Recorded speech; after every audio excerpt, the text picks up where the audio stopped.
Yo, good morning, everybody. Hope you guys have had a good week so far.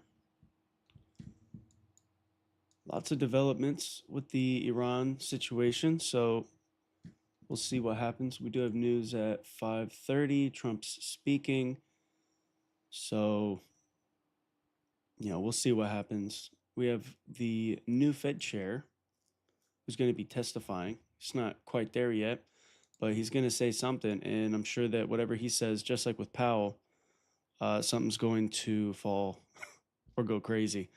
So we'll see what happens. So yeah, the ceasefire has failed, of course. It's typical.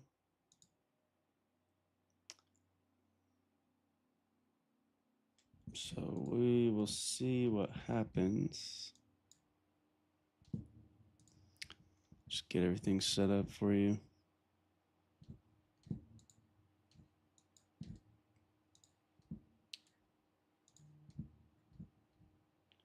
Yeah, if you guys have any questions, throw them in the chat.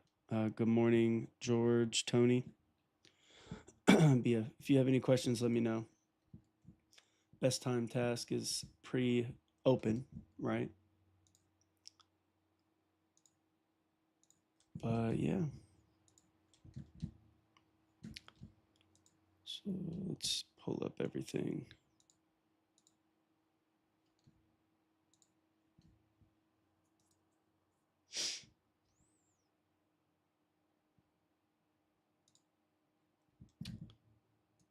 Oops.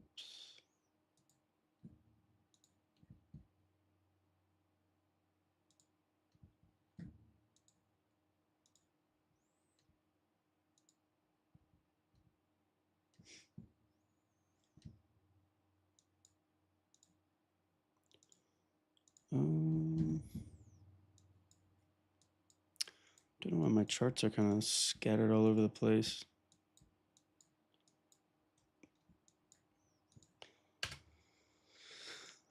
All right.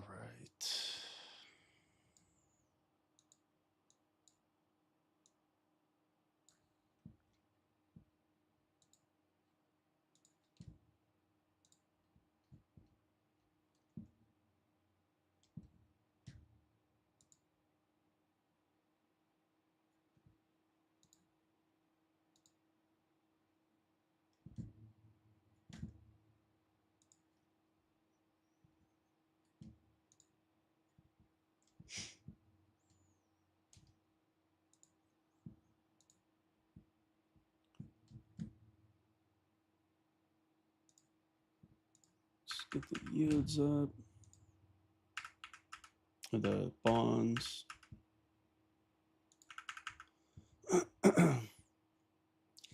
Shit, bonds aren't really doing much, huh? Kind of got up into this area, and now they're kind of stalled. I think there's a lot riding on the new Fed chair. I think there's a lot of anticipation for that.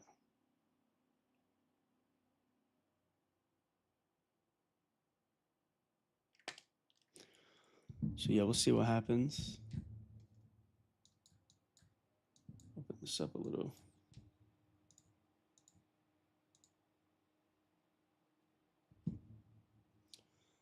This is 30%, 25, 30% of the previous week. Because there was no real delivery, it's always good to track this, especially at all-time highs.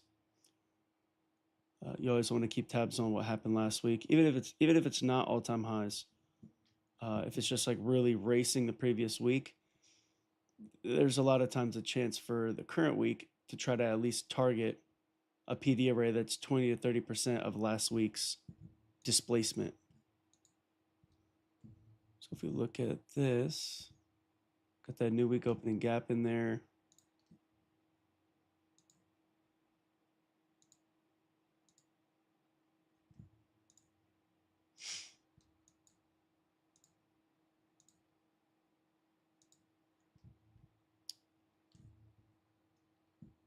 Get everything organized. So we see a market maker sell model here, pre-market. We have that rejection on the 1 hour. You see how it's rejecting this. That is the all-time high, the previous all-time high. You see the bodies, how they're closing below, and we can't even get to the midpoint of this wick right here. All right, we have to wait.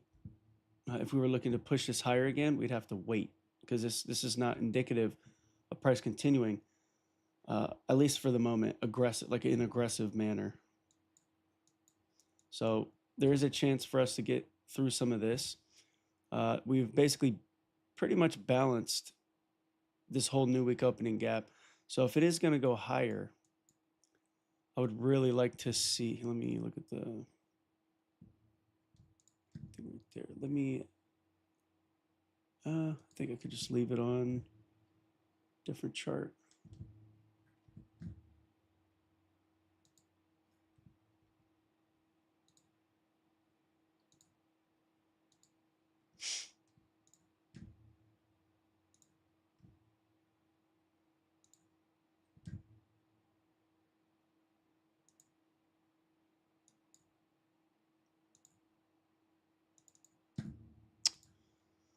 So yeah, we got 12 minutes until the first news comes out. So we'll see what happens. It's very important to wait for time in an environment like this. There's just so much going on. So much going on. So much more than is on than the things that are in the headlines. There's so much stuff happening. Like globally, there's like a restructuring of so much stuff.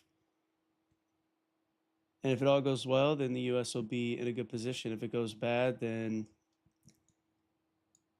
it's going to be a pretty crazy world that we live in. But all the stuff that was going against the US dollar, like BRICS and all that, let's just say they are being slowly dismantled. Well, pretty rapidly, actually. And Iran has something to do with BRICS and their energy supply. So there's just so much stuff happening. Like once all this is done and over with, though, the economy in the U.S. is going to be roaring. They're trying to do quantitative easing soon. Well, they've been quantitative easing, which is printing money. But once a new Fed chair comes in, I wouldn't be surprised if this thing just absolutely continues to explode. The quantitative easing is, part of what's happening here. It was obviously something that was, it's been done all year, but it seems to have picked up a little bit more aggressively since the war. It's probably to fund the war, but that has a really bullish impact because it causes inflation. When you have inflation, the dollar gets less, but asset prices expand. They increase because there's more dollars that are needed because of inflation caused by quantitative easing, which has been done way too much over our lifetime, that's for sure. That's why the dollar can buy like less than half of what it used to be able to buy. It's unfortunate. But hey, it's the world we live in, right? If you're invested in the stock market, you're doing pretty well. And if you day trade and you know what's going on, there's so much opportunity. It's absolutely insane. But yeah, so we got an order block here. Bullish order block.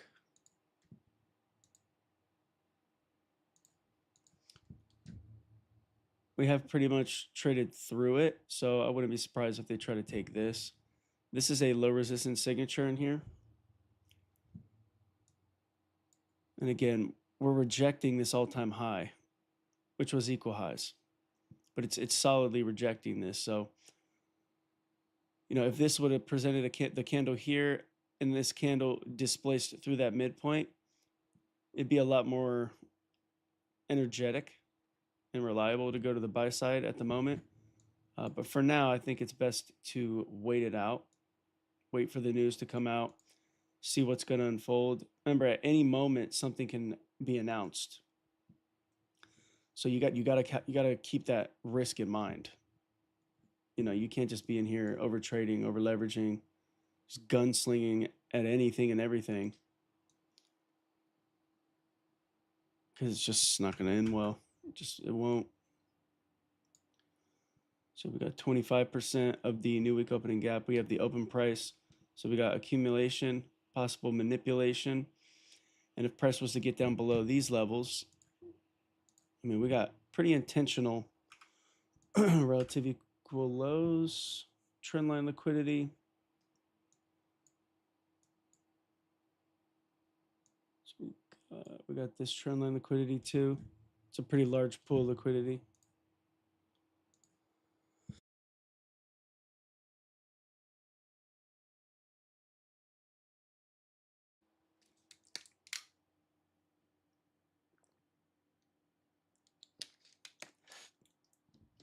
So yeah, I wouldn't be surprised if this looks to try to punish people to the downside. But again, since we're at all-time highs, we're just looking for retracements to go higher. Everything should be setting up retracement to go higher. We do have a bearish breaker here. So if that's respected, then that could be something that could be pretty respectable to go lower. We got this as a possible market maker sell model. Consolidation, accumulation, reaccumulation, smart money reversal, low risk sell, first stage distribution. Then we may get a second stage as we break down below this. A second stage should be very quick to blow this liquidity out if it does unfold that way. If it doesn't, we got a stop run in here. We'll see what the news does, which side it supports. Overall, we're bullish still. We're not going to change that opinion. Nothing is bearish until proven otherwise. We do have this rejection from the all-time highs. If it gets above this high here, we have a high, low, higher high. That'd be a breaker, and then a market maker buy model we could look at to try to target even further buy side delivery. We can go to, say, the 15.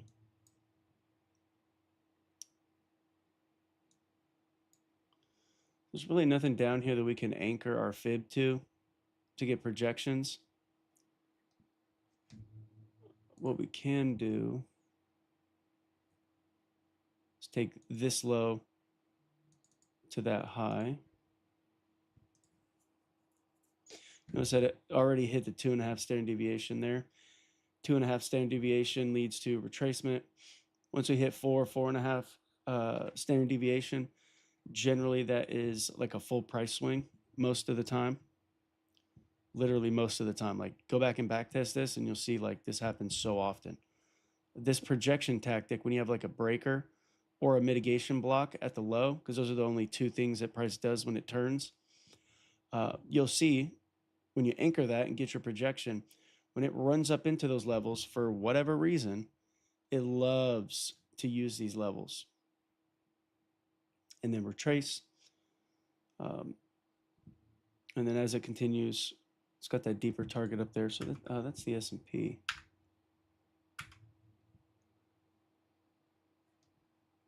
Dow, there's a fair value gap there.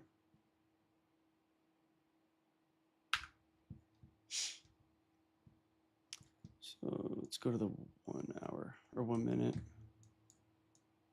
So we've got a new week, well, not new, but previous first presented fair value gaps.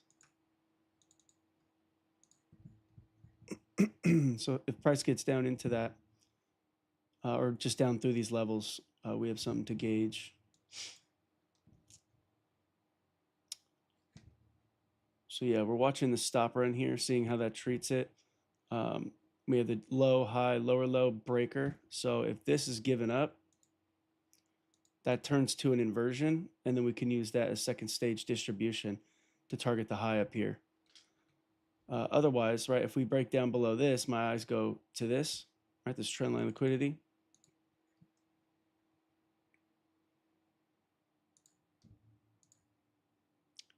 Okay, we got relative trendline liquidity here. But again, we're going to stick to everything being bullish. We have SMT at the lows here, you see. Let's go switch around real quick.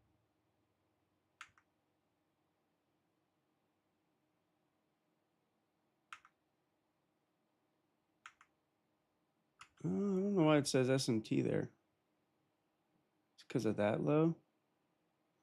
I wouldn't really classify that as SMT, really.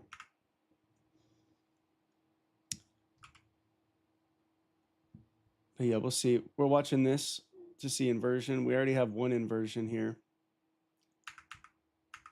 So we'll see if that holds up.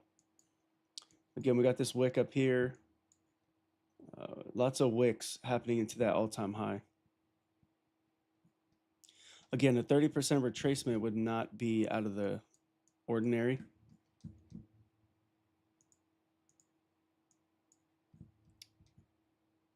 Pull up the DXY.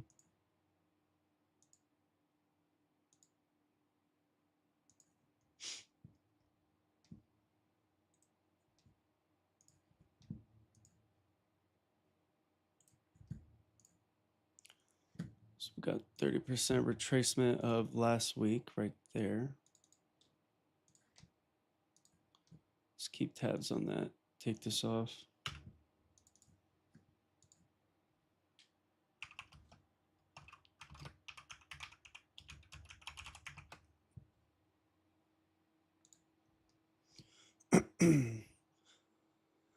So yeah, we'll see. It could very easily run down below this, sweep this, and then look to go higher. I would like to see us continue to push price further to the buy side. Because again, at all-time highs, you do not pick tops at all, because you will get wrecked. There's no, oh, it already went too far. There's no like statement like that that's true. It can go as far as they want it to go. So any retracement should be looked at from that lens. But again, we have this breaker here, so we got to start seeing things fail. Once we see those things fail, right, like it may end up doing here, we're watching changes in state of delivery after stop runs. We're watching PD arrays that it's holding from that are being respected versus the breaker or whatever is above us that gets invalidated. Okay, so we have accumulation in here, possible manipulation. Then we may get distribution. What you look for in that instance, right? If it gets above here, you'd look for then rebalance, and then price would then redeliver, continuing to the buy side. This happens on every time frame, right? We have accumulation, manipulation, distribution, rebalance. Came a little bit deeper than we would have liked, but then you got redistribution, right? There's accumulation in here, manipulation below this low here, distribution, rebalance on a smaller scale, and the redistribution. It came all the way back down. So it does this constantly. So in this instance, that's what I'm trying to watch for. Because if it's going to go higher, we actually just inverted this. So unless this gets down below here and then respects that, I'm going to try to consider this going to the buy side. Again, it's been rapidly going higher for like days and weeks at this point. I think like 3 straight weeks. Sorry about that. I don't know what's happening today. I'm like choking. But again, we're not here to pick tops. You know, we'll be ready for the time when it turns around, though, if it does choose to do so. And then we have our overall target that could be reached with failure swings in here too. So I think that would be reasonable. Also, you guys, if you get value from the content, don't forget to like the video, subscribe to the channel. You know, I like doing these calls with you guys because I get to see you guys learn, and you get to learn straight from me. You know, you get to ask questions and all that. Not many people run their stuff like this. So again, if you guys get value and you like the content, you want to help me grow so I can help people just like you, definitely go ahead and do that. Like the video and share with anyone that you know. It's much appreciated. So yeah, one thing we also have to consider here, we have this wick. So we got to make sure. What's up, Mamusa? Welcome. Let me see. So yeah, let's get the wick up, right? So then we could see that whole scenario. So we got that inversion. So it doesn't seem that it wants to respect that. So again, this inversion in here, plus this wick that also, just like every other PD array, creates an inversion level, right? The quadrants are now inverted if it's going to go higher. This is the higher time frame wick, that 1 hour wick right here. That was the 1 hour chart. I don't understand where the candle went. It's weird. So yeah, we'll see what happens with this. 15 minute, there's actually an inversion on the 15 minute if it can get above here. So yeah, if this next candle, once it gets us down below the midpoint of this wick here, right? It's ironic that the upper portion of the new week opening gap is the midpoint of this wick. But yeah, if this next candle ends up getting us down here with displacement, again, that puts this as a candidate. We also have the previous regular trading hours gap. It's acting as support. So there's really nothing in here telling us to pick this top. It's all continuously pushing to the upside. We just had news that came out. So we'll see what happens. If this high gets taken, I'm immediately looking at this high as a market maker buy model. And so if one of our models show up in here, if any of your models show up in there, maybe it's a 2022 model, right? Stop run, shift in market structure, fair value gap. It did present that here. It's just pre-market open, right? Given all the stuff that's happening, I'm not really too, interested in taking pre-market trades because the manipulation is super high. So why are you going to trade when manipulation generally takes place, which is before the 6:30 open, a.m. Pacific Standard Time, or 9:30 Eastern.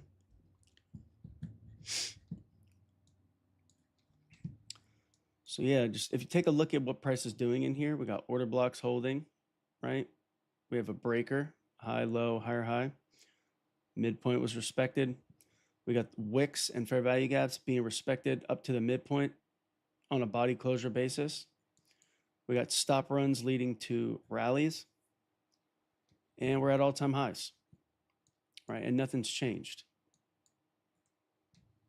So we are above the open price here. So again, like I said, if this does end up breaking down with displacement through this level here, that'll be enough for me to then try to wipe some of this out. But for the moment, I'm going to stick to the overall narrative, which is still bullish. And we'll continue to see if we can't push it to the upside. So that everything that I talk about today, unless that changes, it's going to be from the lens of that perspective.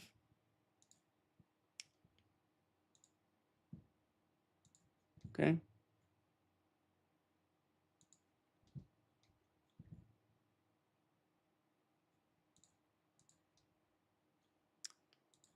Not sure why that didn't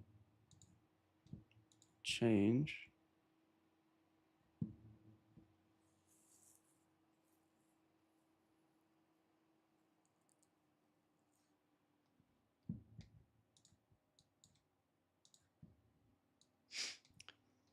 Okay, if we go to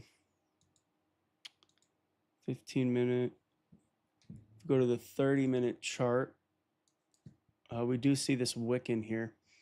It's being pretty solidly respected by this candle. So again, unless it displaces through this, we will continue to push to the buy side. We have high, low that took stops, then a higher high. This should act as a balanced price range. So it's pretty much balanced this new week opening gap. There's really no reason for it to go down there unless they're going to give a deep retracement.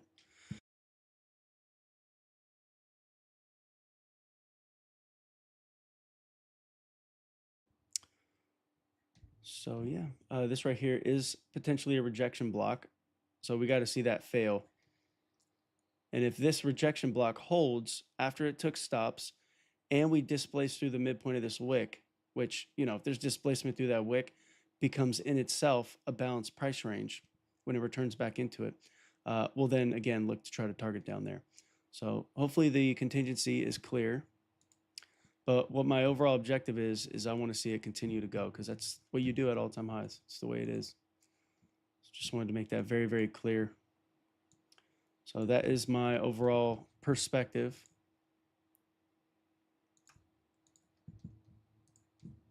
And I'm not sure where my dollar chart went.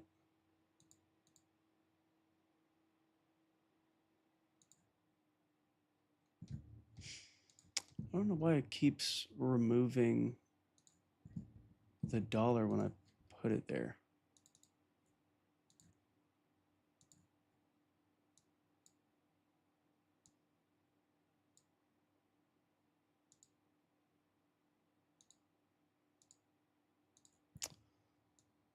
That's pretty annoying.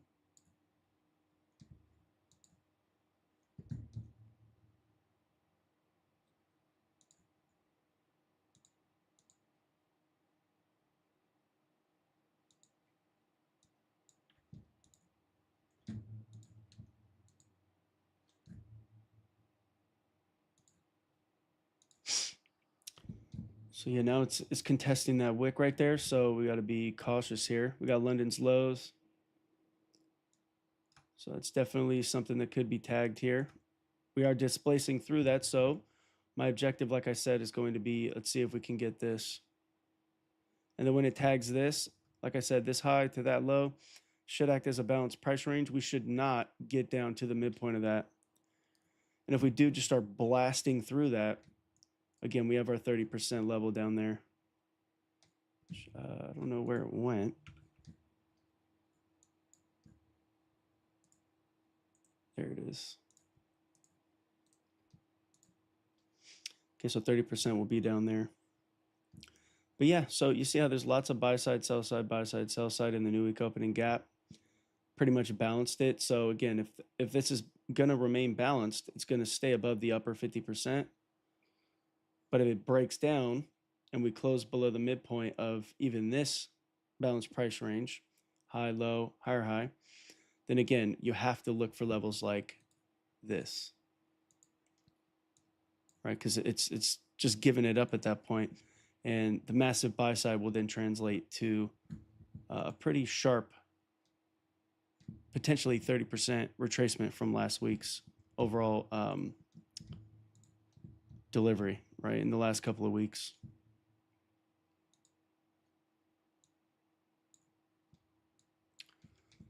So yeah, we'll see what happens. I think Trump is speaking right now, if I'm not mistaken. Yeah, look, you see the wick respect up here at the all-time highs.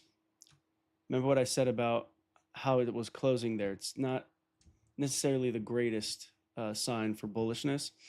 Now we're getting that same thing here at this 15-minute fair value gap. Okay, so that 15-minute fair value gap, look at how it closed. Right, beautifully wicked. And now we're staying below this breaker too, low, high, lower, low, the midpoint. So again, we got displacement through this wick here. So I think, it's not unreasonable for them to want to then try to drag to this liquidity, because it's been layered, right? It's trendline liquidity. So as long as this continues, we have to see this hold here too. Okay. This is going to have to hold here if it's going to keep being trusted to go lower. I'm waiting for a macro to really make a decision on execution. We're pretty close to it. It's the first macro, so it's what I call the unreliable macro. A lot of times it just doesn't necessarily do logical stuff at times. Not all the time. Sometimes it's beautiful, but for the most part, it's best to wait, at least in my opinion, till after the open. Pre-market, obviously you can take little scalps and whatnot, but remember, the higher time frame narrative may not manifest or price delivery may not expand, right, or manifest to particular liquidity pools you're aiming at overall if it's pre-market open, right? It may not work because it's manipulation, right? Pre-market open is generally manipulation. Overnight, London has went really fast, right? Well, fairly quick, right? It wasn't just sideways. It went pretty fast. And then now we finally breached this level again. So now liquidity has been triggered in on this side to the buy side. And what did they end up doing? They smashed it lower to come and target these relative equal lows. So counterparty liquidity is up here. So because we broke down through that wick, like I said, and we're respecting this bearish breaker, and we have the body closures on, what was it, the 5-minute chart?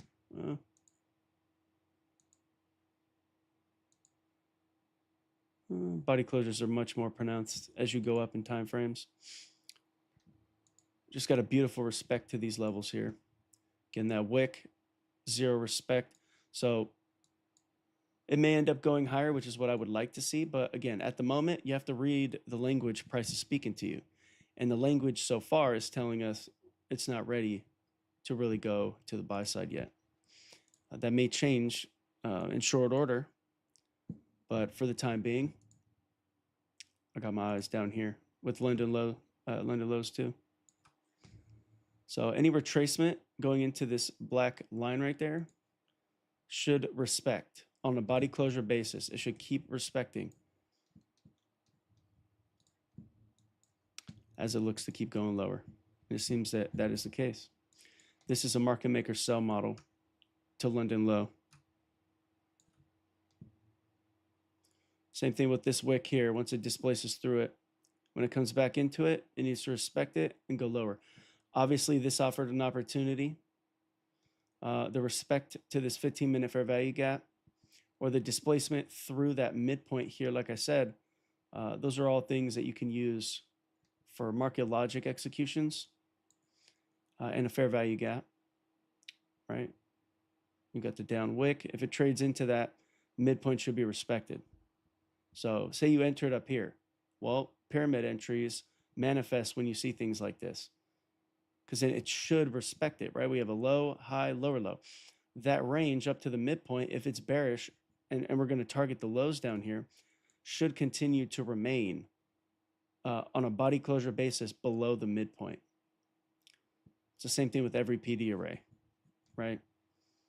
But looks like we were correct. Once it tagged this, it was going to continue to drop that 15-minute wick because it didn't hold, and the trade through it was displacement, not very slow. It was rapid displacement. Coupled with the macro now, right? We're now reaching into the macro. So this should really, if it's going to go lower, it should really commit here and then try to target the lows down here. And then going into the open, we'll see, is this going to now be used as further counterparty liquidity, right? To go down, sweep them, and then target to take profit up here, right? Continuing the all-time high delivery. That's something that's definitely in the cards. We do have this here, which is 4-hour wick right there. So again, if this is bullish, it needs to respect the midpoint, right? If it's going to keep going and we're not going to have a reasonable retracement. Again, another execution is here in that breaker that I called out. Again, I wanted to just wait because we're at all-time highs. We don't pick tops. This is picking a top, in my opinion. A little bit more aggressive. I'm not willing to be a little more aggressive in this time, given the geopolitical risk. I mean, maybe there's people that don't like that, but hey, to each his own. You decide what you're going to do with the information, right? But me personally, it's just too wild. It's too wild, and I trade real money, so I don't have time to be, just tossing a bunch of trades out there, just because it's just not something you should do. Gogu, what's up, Gogu?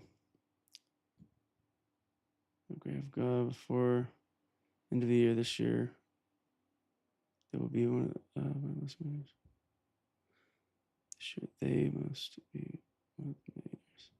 Yeah, hopefully everybody does good this year. I know a lot of you guys have been doing pretty well off the calls and private conversations that we've had. So hopefully we can continue to see that type of improvement with you guys. I'm gonna do my best, right, to get you guys where I believe you can get to. But yeah, it's a lot of waiting these days. You don't want to be super aggressive. Like I said, you want to have slow and steady. You want to have low hanging fruit objectives, right? Like again, this breaker, that's a low hanging fruit objective,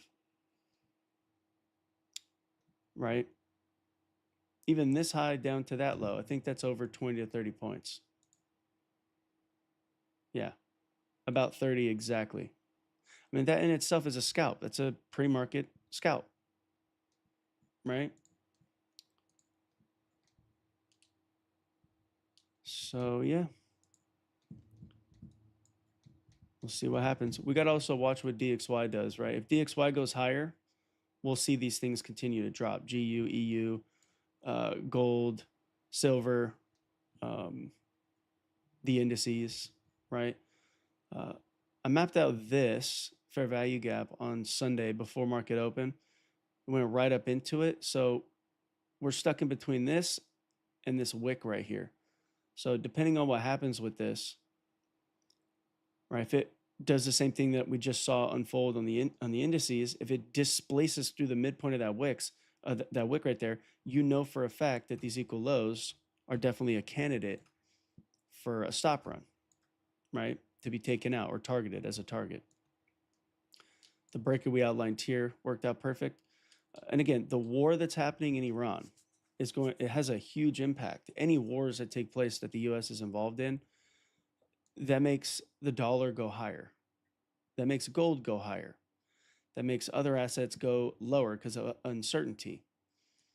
And when there's heavy uncertainty, big money moves to, somewhat more like stable assets, right? Not that the dollar is, the most stable asset, that could be debated, but, because the reserve currency, that's still the reality, So they fly into these assets and then out of like equities. And then you see drops. So yeah, we'll see what continues to happen here. If it inverts this, we got to watch for this to hold as support. And again, if that happens, then that totally supports this continuing to drop, right? At the moment, that's the objective, right? Is to see if price can target London's low here. So it looks like that offered another opportunity. So again, it didn't break the 50% here. So were we looking to be bullish or bearish? I said once we tag this black line here, we would be bearish to the trendline liquidity or London's low, or both. And nothing has told us otherwise. The midpoint of this, right? Low, high, lower, low. We got buy side and sell side. We got a breaker here. We got that 1 hour rejection, which we painted well before, or had our eyes on well before this drop.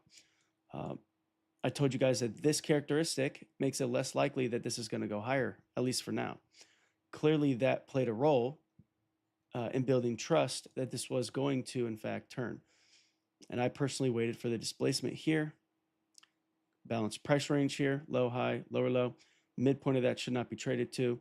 And now we're watching price respect wicks to the midpoint, respect up candles as it goes lower, respect fair value gaps, and we have a very obvious, clear, equal low, and just trend line liquidity that makes total sense to be targeted, especially with all the other things like this wick rejection, the breakdown in here. Let's see, do we have any SMT that maybe would have helped? Yeah, we have SMT here with the Dow. I don't know why it's not pulling that up, my indicator. Yeah, so there was SMT there that I was not fully aware of. So that just really drove home the point that this 15-minute fair value gap off this displacement, off this wick being taken, was going to go back to the downside. And again, we're just simply looking to see if we can get it to go down into this. This is a counter trend trade, right? Anything going lower is going to be counter to the trend. So you got to be very cautious, let alone the geopolitical landscape. So you should not be over trading and over leveraging, right? If you are going to take trades, I'm not encouraging you to take trades off what I'm saying. I'm not a financial advisor, and this ain't financial advice. But hopefully the theory and logic and your ability to read price is getting better, and you're understanding things a little bit more. And if you guys are new here, we do this every single week. So if you like this call, we're live every Sunday. We do a weekly prep call, which generally we're correct. We're on the right side more often than not. Many students can testify to that as well. And everything's recorded, proven. And then, of course, we have these Tuesday calls where we basically put it all together and try to identify good opportunities. Right? So if you like this type of content, definitely consider joining us every week. And again, if you haven't liked the video and subscribed to the channel, but you get value, I encourage you to do that so that I can get in front of more people just like you, right? That may need some help or a good community that is honest, that proves that they know what's going on, and has proven over years that this stuff is transferable and not overly complex,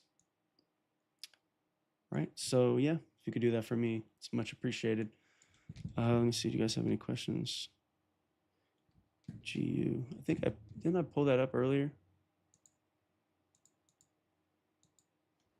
I guess not.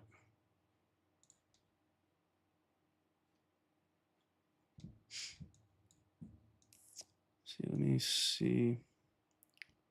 So yeah, GU and the indices and EU, we have all the same perspectives. If the dollar goes higher, this will go lower. Currencies will go lower. So the overall objective for that, let me see, actually pull that up real quick. So yeah, we do this analysis every Sunday too. So we laid this out on Sunday. We do have this wick in here. It's respecting that. So again, if this wick is respected, you see the rejections in here, that's not super encouraging that it's going to just rapidly get through, at least for the moment, right? Until we get a change in state of delivery, right? Otherwise, it's just going to keep going lower, reaching for a discount raise. We have a gap in here from new week, from last week. So this upper portion to the open here. So that little gap in there, there's no down candle. So we may need to explore that a little bit. We see this weekly view here. This current weekly candle, if it closes like this, the next week is going to be bearish, right? Because we're rejecting the wick there. So if it closes rejecting the wick, that tells us that, especially if we create a fractal high like there is here, the next 1 to 2 candles after this third candle forms, right? So 1, 2, 3. The next 2 to 3 candles, so this candle and then the next candle, has a really strong opportunity to then explore a PD array down below. This is how you use fractal high and low patterns to help in determining bias. It's just another tactic that we use that ICT teaches. It's highly efficient, highly effective. So definitely go and backtest that if you haven't already. At every fractal, right? Sometimes it won't work, right? Sometimes it'll be too quick, and it won't really give you that characteristic. But it's a good rule of thumb whenever you get a fractal high or fractal low. It's very, very common. Okay. Good morning, Fancy. Good morning, everyone. If I haven't said good morning to you. But yeah, so hopefully that makes sense. And you got to keep your eyes on DXY. If this goes higher, this will go lower. If this goes lower, this will go higher. We have the wick in here. We got a new week opening gap here. We have a new week opening gap high here. Whoa. No, that one's down there. This one's down there. So yeah, the only one that's really significant is going to be the one in here where we're basically at rejecting, which is also the low of the suspension block here. And then we got this wick.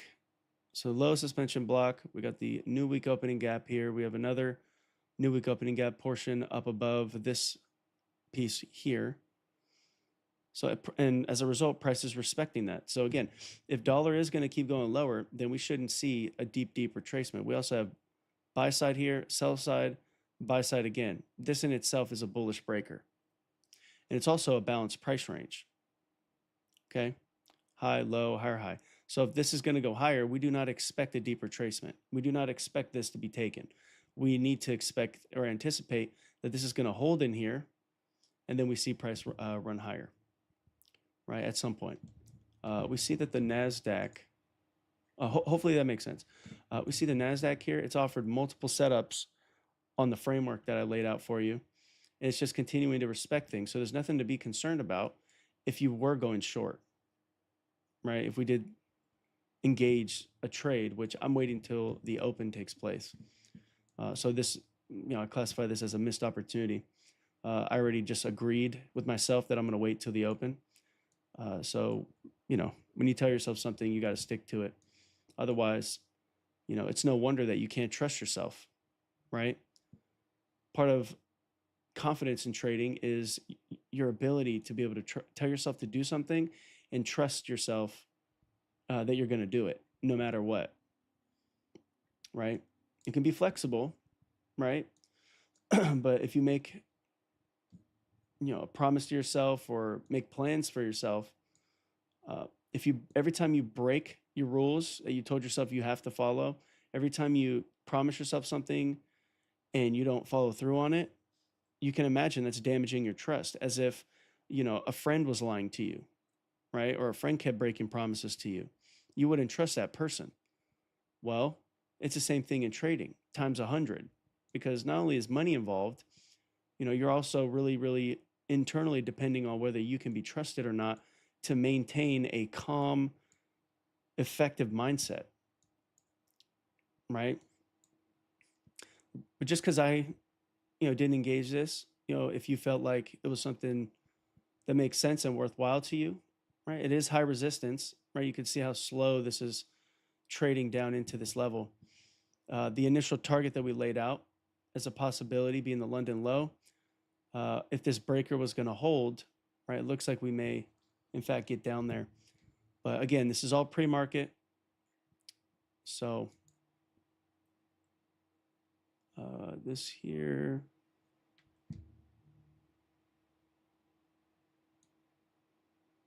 So we got that first presented fair value gap right there.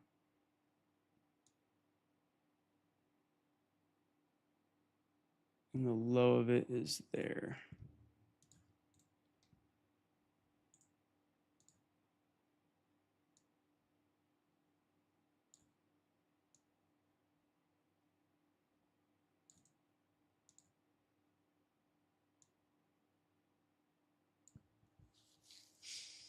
So yeah, we'll see what happens with this. But so far, everything is doing pretty much what was expected. So, and it seems that the unreliable macro was actually reliable today. Kind of slow, right? 5:45 is when the macro happens, AM Pacific Standard Time. But yeah, market maker sell model seems to have almost been completed here, right? Accumulation or consolidation, accumulation, reaccumulation, smart money reversal, low risk sell, first stage distribution. And now this second stage should really, really pick up if we're going to blow this out down here. But we just went deliberately right down to the open price here. If it's going to be bullish, again, we're going to have to start seeing this displace. And if it does displace, and we take this high to wherever the low is, and we get beyond that 50%, you can rest assured that the all-time highs are going to be tested once more. Otherwise, nothing has changed at the moment. It is retracing, so we got to be cognizant of these levels here, these order blocks, the different wick levels. Because if price tags these higher time frame levels and then rapidly just expands like it did here, you got to consider what the higher time frame narrative is. The higher time frame narrative in this instance, it's still gradually going higher. We're just really respecting the upper portion here. You see the body closures right there? That's creating a rejection block once this 4-hour candle closes. So if the next 4-hour candle at 7 a.m., an hour from now, opens up, runs up into this, and then can't get to the 50%, and then we get displacement that just rapidly goes lower, especially if it gets below this level here, and then uses it as resistance, then you can rest assured that, we can attempt to take out things like this, maybe even look at some of this, right? The wick. Again, I'm not too sure how high probability that is. We'll know once it breaks some of these levels, how it respects or doesn't respect these lows once it sweeps them. If we get a change in state of delivery, say on the 15-minute at least, those will be some things that will help me determine as we go through the session how deep this is really going to want to go, right? Or how shallow it's going to want to go.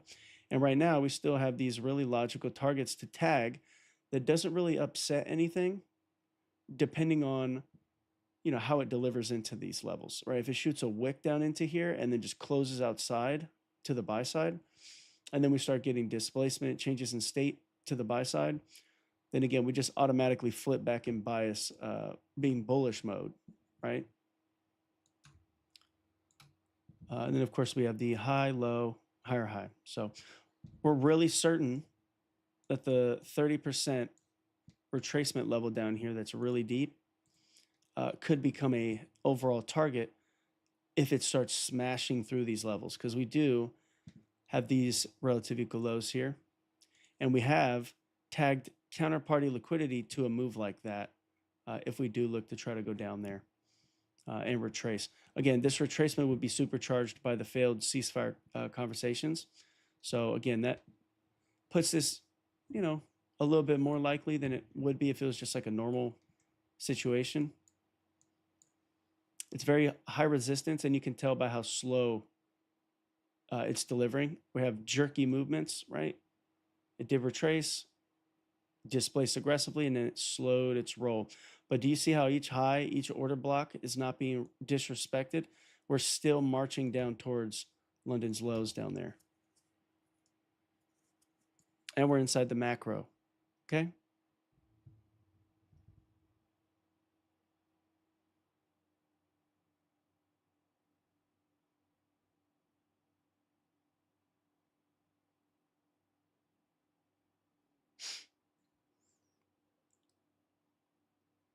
See, there's another move right there.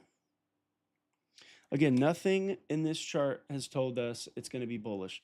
It had a chance here, but it gave that up, creating a balanced price range, market maker sell model. And the overall objective being London's low seems to be very, very likely at the moment. We got wicks being traded through, right?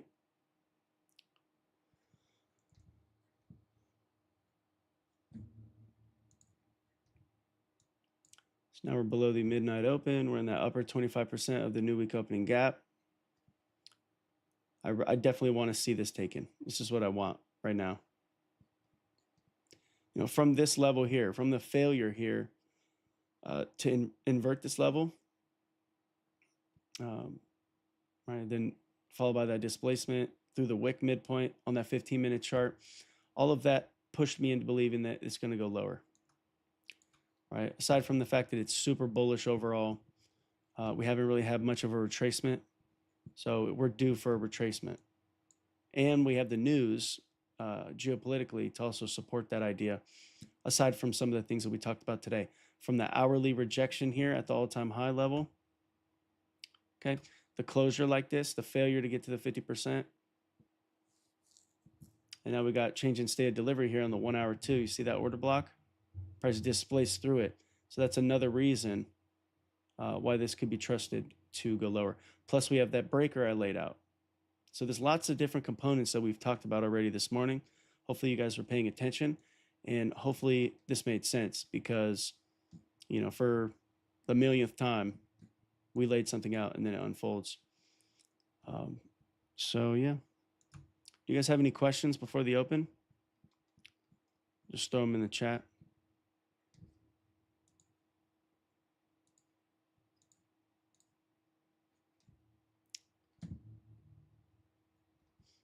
I'm gonna run to the bathroom real quick. Give me a second.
All right, I'm back.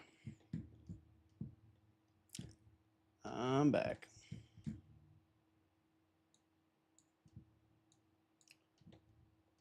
All right, looks like it's pulling back a bit. So again, remember, we're in that higher time frame bullishness. So we just hit the 50% level right there of that wick. So if it's gonna go higher, right, it's gonna be aggressive going back to the buy side. This is a pretty logical level that we should see some support.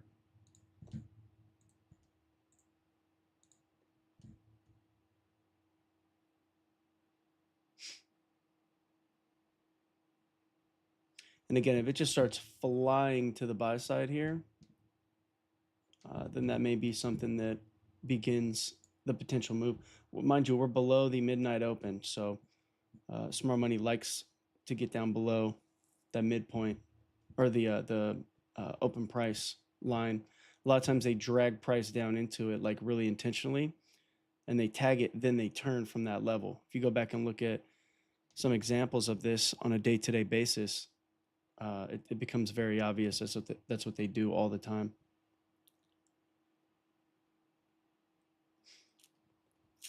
So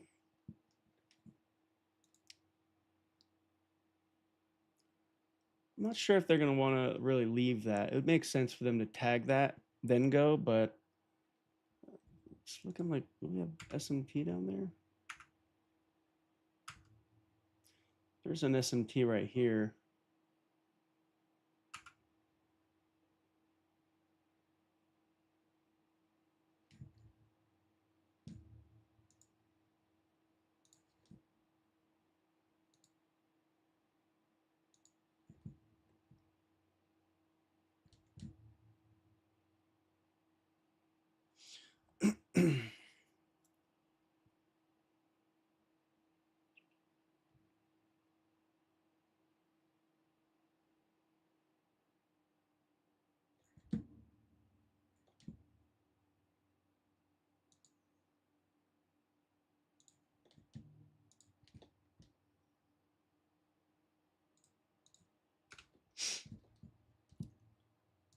So yeah, let's see what it wants to do. Okay,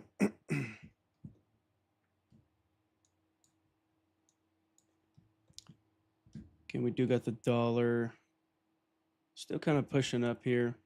It's kind of range bound, so that's kind of problematic. The dollar being indecisive. We do have a gap in there.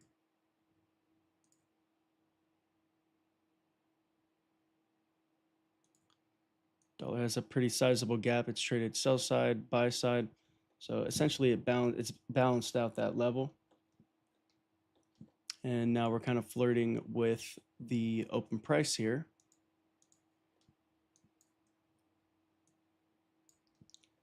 All right, so the question is, are we going to be allowed to drag down through this, or is this going to be that turning point from that middle 50% level of this wick right here? Again, we have this rejection. So the next 4-hour candle, we may look to run up a little bit, attempt this if it's going to go lower, reject that, and then go lower even further. But, it can also, if we open up in this PD array, we could have that 7 a.m. reversal, which many times takes place. The beginning stages up to that point goes against it, and then it hits a PD array that's in line with the higher time frame, the overall narrative, and then it just absolutely rips for a reversal from a PD array that was set up from the previous 4-hour candle. But again, I'm curious to see if they're going to want to wipe these stops out, because I mean we're so close to that. So that, in my opinion, looks pretty likely, and nothing's really told us otherwise at this point. We got a stop run in here, so we'll see if this ends up displacing through these levels. We may look to now try to come and wipe some of these people out. And then again, from this high to this low, if this is created as the low, if we get up beyond that 50%, if we invert levels like this, if we get back above the new week opening gap, come back down and use it as support, and everything just starts to, fall in the dollar, rally in the currencies, that'll help us get behind this and then show that we're ready to then go back to the buy side. But for now, clearly, if it does end up being bullish, the pre-market open is yet again manipulation, as is generally the case.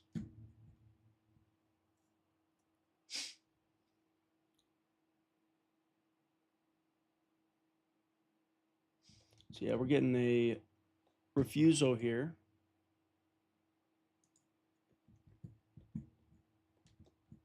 It's pretty solidly refusing, but we'll see how this closes in here. Mind you, we have this wick, we have this up delivery. I think it's a bearish order block if I'm not mistaken there. Got the wicks in here. If it's going to go lower, we need to respect these lower wicks levels like this of 50%. On a body closure basis, we should not be trading through that if this is going to be viable, right? Then again, all I'm really looking forward to the downside is the trend line liquidity in there. But because this is coupled with a 4-hour 50% level, that could be something that creates a problem. for it to get down there. We could see a wick down there and then bodies close above it. That would be the best case scenario for us to then give that early sign that we are going to be bullish, or it's going to turn soon. You see how the bodies are closing in here? Got another rejection block here. Rejection block here. So as long as this holds, right, midpoint of the wicks, pretty easy target down here, pretty obvious target. We did take this out, and there is SMT between the indices with that low right there. See how it took that? Nasdaq is the weaker of the three.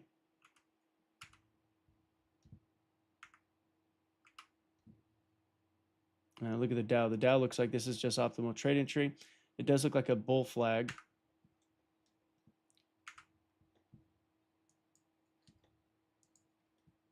So I don't like seeing retail patterns, honestly. Many times they're used against them. Sometimes they get it. This is happening at the upper portion, upper 25% of the new week opening gap. So again, if we do get displacement and we get up beyond these levels, then we know that we're now in a market maker buy model. For the time being, we're in a sell model. It did just tag this low, but again, this is a larger liquidity pool. So I would much rather prefer them to take that out first, then look to go.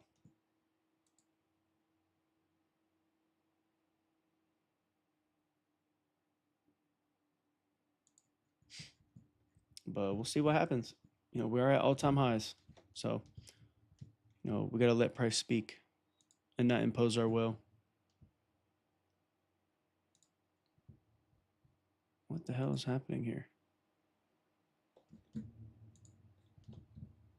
Freaking stream throwing pop-ups. Never seen that before.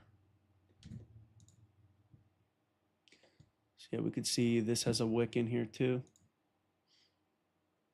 The Dow's got that bull flag inside of this upper wick, so it may work out, right? In these types of instances, if ICT concepts layer on top of a retail logic that you see, sometimes those will actually work out. Those will be the instances where those tactics do actually play out because ICT's concepts are on the back end, anchoring it to reality. So we'll see. We'll see if this is enough.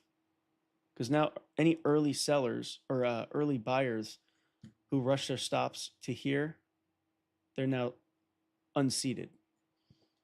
Counterparty liquidity was taken up here as it declined, creating the sell model, which is also inside this 4-hour retracement, 4-hour rejection, 1-hour rejection. And now they paired this liquidity with other liquidity. The question is, are they just going to pair with this one, or are they going to drag it down here too? I would like to see them get down to here too. But we're really, really close to the open.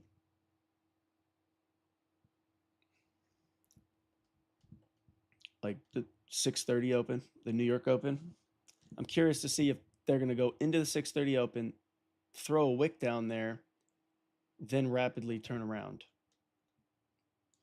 I would not be surprised if that's what happens and they hold price at this time. This is what you get stuck in if you trade pre-market open. A lot of times this is what you're gonna have to deal with. Which, that's in part why most of the time I wait till 6:30 unfolds. And then we really make decisions based on the things that happen after, because we allow the manipulation to show itself. If it's going to be present, right? Sometimes it just rips off. Yeah, now we're getting rejection from that 50% level in there I talked about.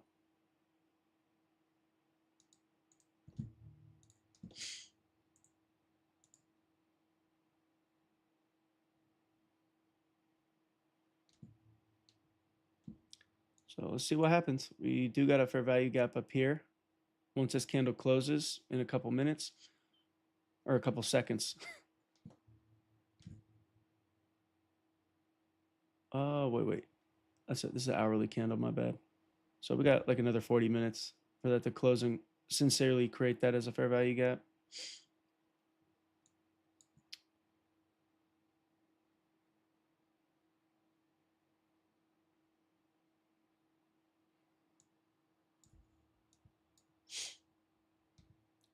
So yeah, nothing to do yet.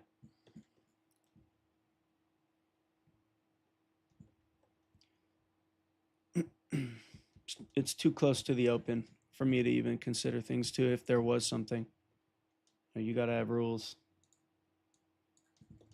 And I didn't participate in any of this going lower. Doesn't mean you shouldn't have. It was just something that I was not going to execute. But everything unfolded the way that we painted. So we'll see if we can get it to attempt this as well. And then whatever it does from that level, I think that would be the most reliable scenario. See if we can't get price to really displace through those levels.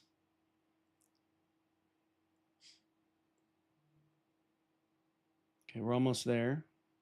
See if it can give one more little punch.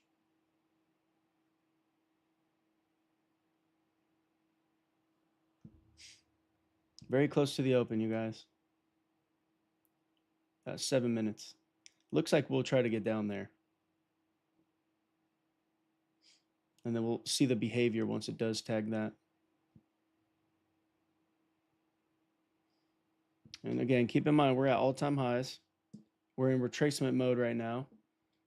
But once we see a change in state of delivery on the 15 or 1 hour and beyond, that's how you know that we're in line with the overall continuation again.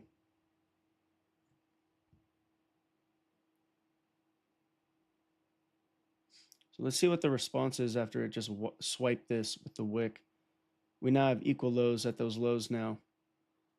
So what do you think retail's thinking? It's strong support, right? It did hit this wick right here. So again, if it does reject aggressively, that'll be the cause. We got that 4 hour, 50% of the wick. So that will be what defended the London low. I don't think that's going to happen. This candle here, once it closes below the midpoint, we should see a pretty quick ride down to the lows.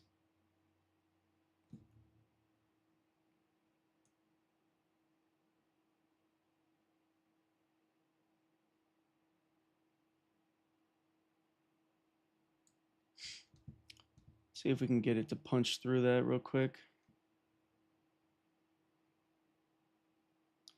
It's very reluctant to get through that midpoint of the wick.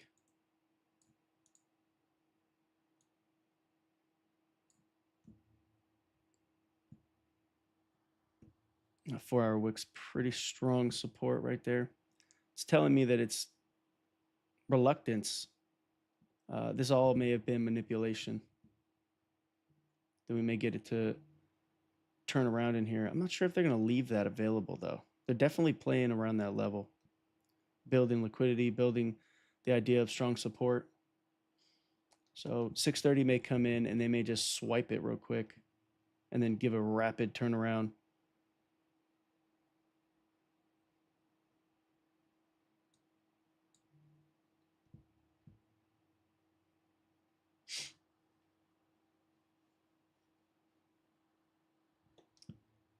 Where is the fib?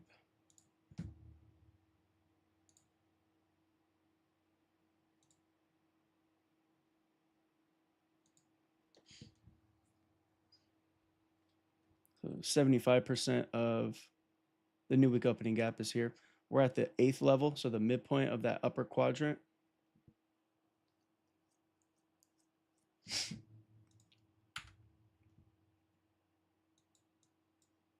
And the other indices took a pretty strong dive. Well, the S&P at least. The Dow's definitely holding up. It's holding its continued run. It's respecting the, what is it? I think a 1 hour. Yeah, the 1 hour fair value gap.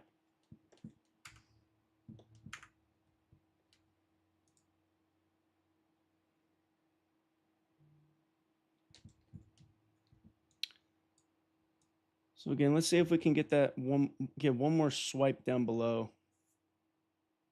Try to tag that low out, and then we'll see if there's a rejection from that, getting us back in line with the bullishness. If not, if it just smashes through and then we close below the first presented fair value gap here from Monday, that may be used as resistance, right? So it may invert, and then we may look to explore a little bit deeper. And if this order block's given up, right, say it blasts through that and gets below the midpoint of the new week opening gap, that qualifies this down here potentially to be a target as low resistance, because it's a failure swing. But all through the delivery lower, we would have this wick in the quadrants to look at as well. So we are getting a rejection here.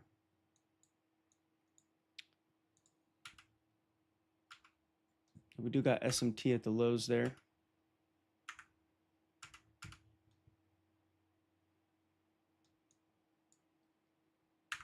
So like I said, I wouldn't be surprised if they give a swipe down below that, but we'll see.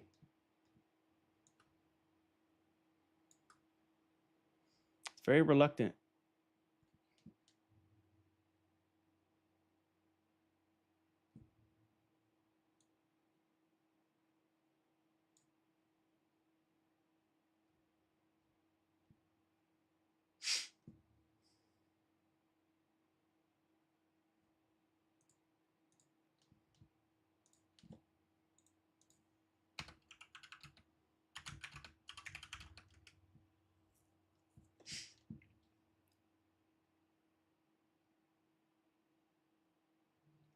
Okay, we got 1 minute.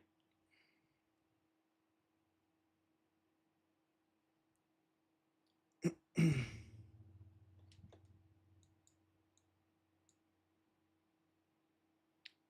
I'd like to see this wick get violated. The 630, once it hits, it's going to be fireworks because of all the things happening. They're going to shake it up. Everybody's going to be trying to get in right now. They're going to shake it up. I don't see them leaving these equal lows down here. I don't see them leaving that, honestly. It may wick up here to stop people out, but then displace down below, tag this. Once it tags this, again, we got to watch what it does around that overall delivery.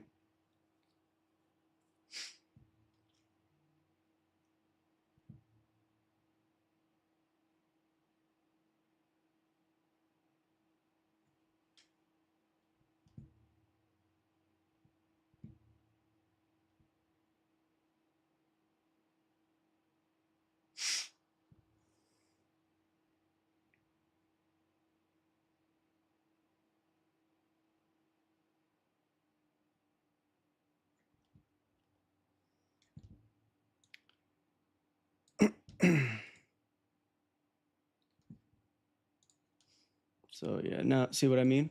See how it wiped them up? We'll write down, tag that low.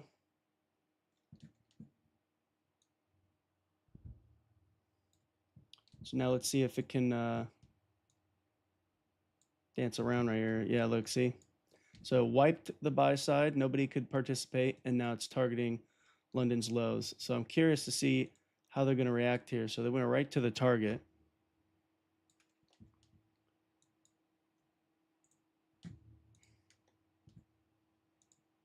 So we were correct on the fact that they were going to wipe it off, make it so nobody could participate.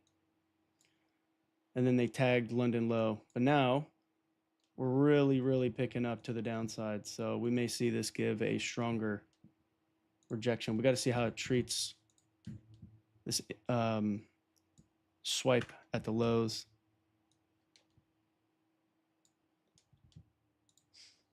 See, is it going to continue? That's a really nasty displacement through the lows right there.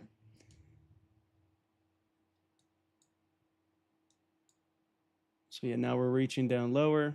We got this regular trading hours gap. It's offering all sell side in here.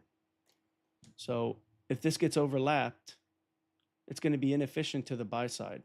It'll be only sell side delivered in this regular trading hours gap.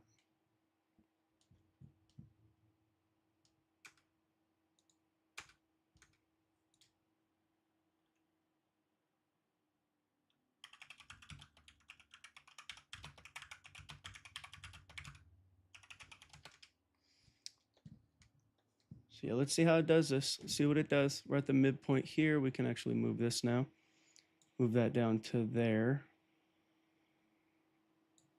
So now we're at that 50% of the order block after we took London's lows. So if they do decide to go higher in here, they would have to do it from here. Any further would make it potential to come down into this.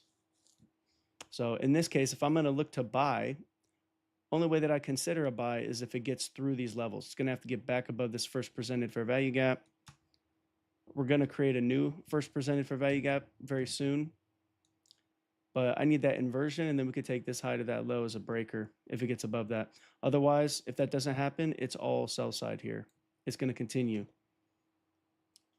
So I'm in a position to wait probably till 650.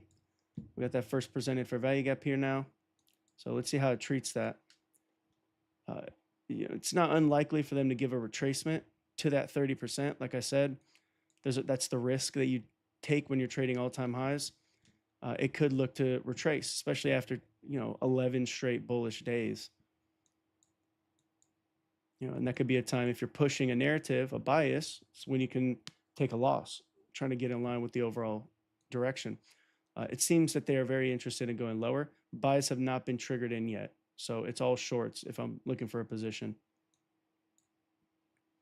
We got inefficient buy side up here. Okay, we got only sell side. So it's a sell side imbalance. It's buy side inefficient. So they're going to, at some point offer buy side into that.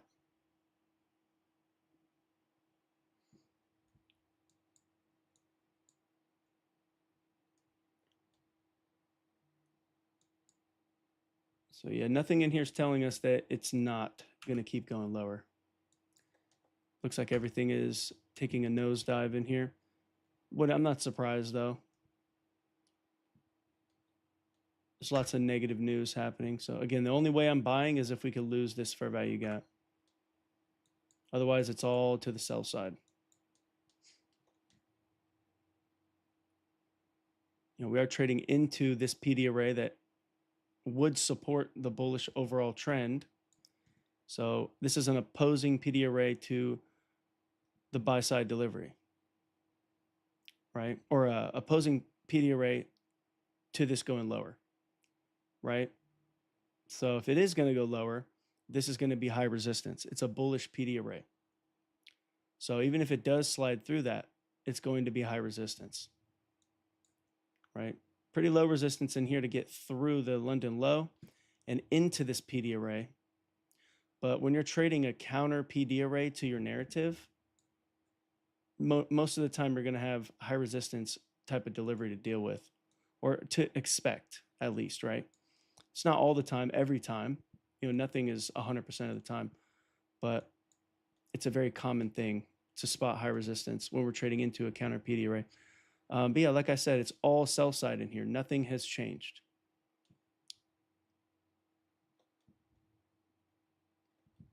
But you have to accept that you may run into high resistance if you're going to short in a bullish trend.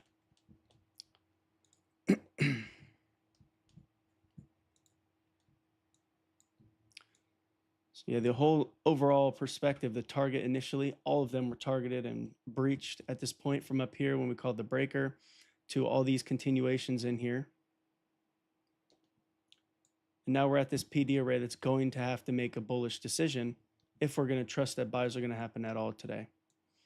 And the only way I'm going to consider buys is if we can get beyond this fair value gap. Because then we'll offer buy side where sell side was only delivered, right? Sell side, buy side inefficient up here. So if it offers buy side and we get beyond this regular trading hours gap, I'll look at that as a balanced price range created as a result of this bullish order block being tagged. And then we could pretty solidly rely on buy side delivery, especially if the dollar decides to drop. Where did... Okay.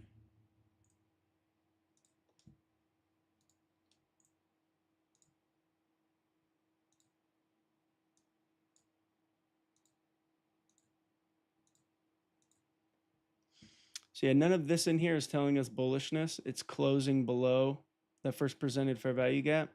We're going to need some serious displacement to get us back in line with bullishness. It has to change the state of delivery by breaking through down closed candles like this, closing above them, retracing into them, respecting, and then just breaking back to the buy side.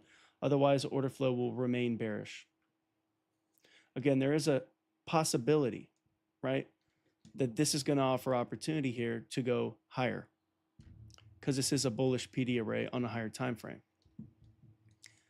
So we got to watch what these lower time frames are communicating to us. So far, if this keeps doing this, it's going to keep going lower because it's closing below levels that should get violated if it's going to turn. None of this is telling us it's going to turn. None of this is telling us it's going to turn. It's all downside. And it makes sense with the geopolitics taking place right now.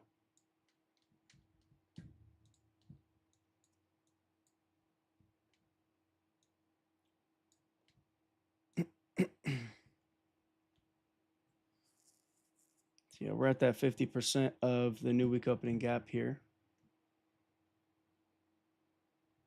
Keep your eyes on this.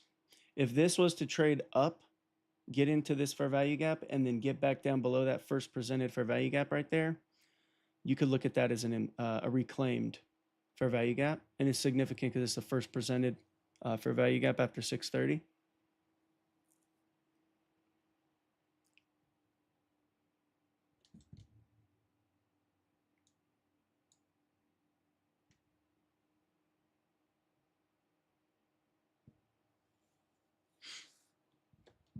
So again, nothing is telling us that it's not going to go lower. The midpoint of this wick here, if we displace through it, it's just further reason to keep pushing this lower. Once it breaks through that, it should act as a balanced price range when it trades back into it. And it should just continue to hold and keep pushing price lower.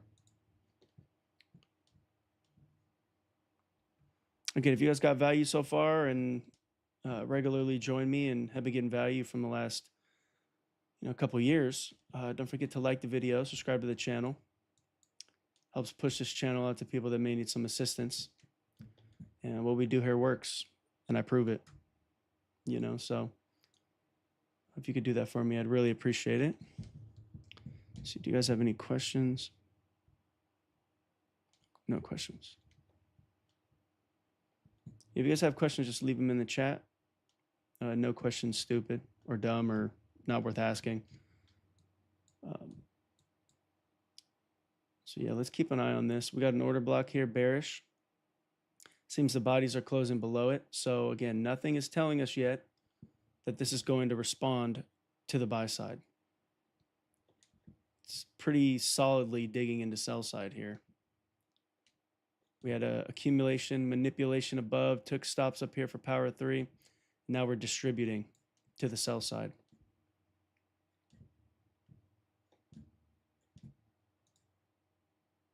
Potential targets are down here. The low of this candle. All the quadrants in this level. The different levels of the new week opening gap. Dollar is rising here. Still in a range, but nonetheless, still giving a push. Watch these wicks in here. 50% levels need to be respected if it's going to be trustworthy to go lower. I'm waiting till closer to the macro. We're almost there. Then I'll make a decision on what I want to do. But again, all the call outs to go short, right? Everything that we laid out from the retracement to get down into this, to the London low, to how price trades through this, right? It traded through it aggressively, and what happened? It continued, just like I said it would if it was to blast through it, right? So everything's been anticipated this morning. Obviously, we're at all-time highs, still kind of sideways. So you want to keep pushing the narrative. But again, the things that we talked about today assist you in trading against the trend, right? The understanding of the fact that it's been super bullish. So the expectation of price giving some type of retracement is totally likely, especially with the hourly signatures that we observed up here, right? And that was the first telltale sign that this was going to reject, was the hourly rejection that was happening. Now you can also see this, right? We got the open price, the high. So 6 o'clock, we had consolidation, manipulation, distribution. So power 3 in the hourly perspective from the last hour. And now we're at the last portion of the hour. So the last 15 minutes could potentially give you a rejection. And then, of course, the first 15 minutes of every hour, that's the accumulation manipulation phase of the hourly power 3. Then the middle 2 15 minutes of so say 6:15 to 6:30, that's one piece of 15 minutes, and then 6:30 to 6:45, that's another mid portion where most of the meat on the bone is for the hourly delivery. And then you get to the end, right, which is 6:45 or any hour, right, 45 portion that could lead you to the wick being created for that hourly candle. So power 3 is universal. It's on every time frame. So, and you could break down hourly candles into 15-minute increments. So then you can navigate the hourly power 3, right? And then situate yourself on those lower time frames inside the higher time frame narrative, obviously. But you can navigate these just as you do a daily range, just on an hourly, fast-paced basis. That's something that most people don't talk about, but every concept can be taken even deeper. I talk about that all the time. Just because you learn the basics of market maker models or power 3 or whatever, just remember there's deeper levels that you can take to make it even more precise, more understood, more versatile. So yeah, keep your eyes on this, where we have a low, high. If it creates a lower low, I wouldn't be surprised if we take a pretty solid nosedive. Then we can kind of come up here.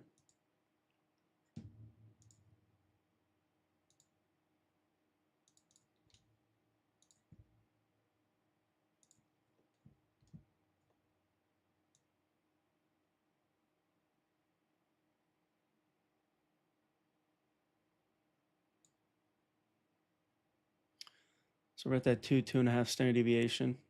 As always, it gives a retracement. So yeah, this fair value gap is going to be significant in here.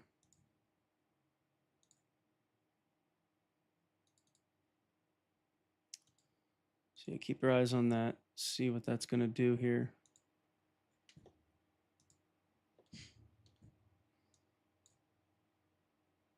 It's a little bit busy on the chart, but hopefully you guys who've been with me throughout the whole morning, hopefully everything has its place and you understand what's going on in here.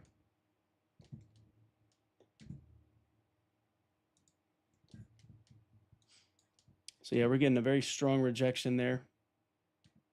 So that tells me that we're potentially still not done. And if we take this high, this high becomes potentially in jeopardy. But so far, it's continuing. We still got that imbalance up here for buy side. Well, technically, it's like that right there. We could just use the whole range. There's SMT here, too, at the highs, apparently. Yeah, there's SMT there. This is a decoupled market. So very, very risky. At any moment, things can kick back into alignment. So, I'd be very cautious. We're inside the macro now, so I wouldn't be surprised if we make a move here. Again, we're still inside the 50% of this order block, so it still has a chance to hold. Just because a wick shoots through it doesn't mean really much of anything. It's just manipulation, right, to reach for particular levels. I can say that for this view here, we have the down candle, so we got low, high. If it creates a lower low and we get below that regular trading hours gap, we may be able to see that act as a pretty reliable bearish PD array. Again, I'm going to be just waiting a little longer before I make a decision. See what happens here. So we got high, low, high. If we leave a failure swing here again and we break this high, we may see this be put in jeopardy.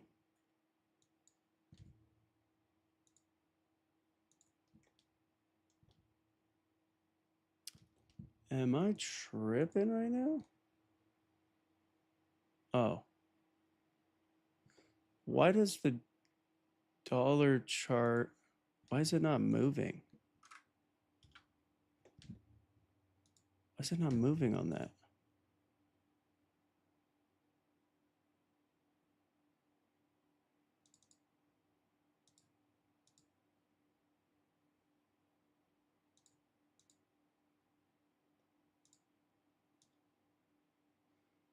Yeah, I don't know what the hell's happening with my dollar chart. It's like way off. The ones that I'm observing, other than this one, not too sure what's happening with that. This is 98,256. It's kind of a weird discrepancy. Yeah, you see, so now we took this high, so now we got to really watch this. Order flow may change back to back in line with the overall uptrend here.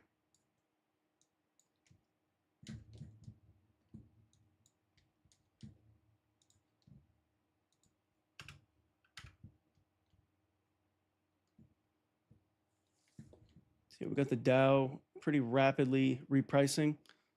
This looks like it may have just been a liquidation event. Take out some of the stops.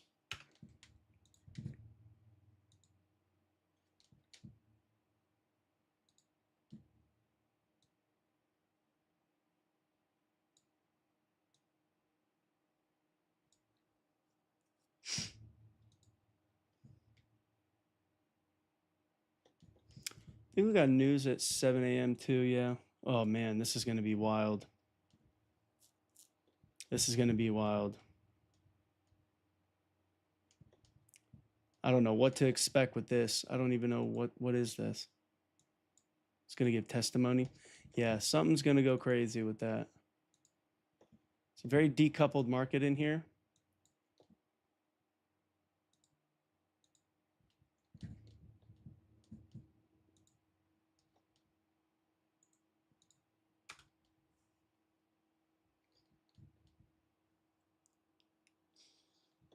Okay, so we're showing rejection there. It's going to have to hold this order block if it's going to be trustworthy. Otherwise, once it breaks this low, we'll see a breaker form, and then it'll keep going.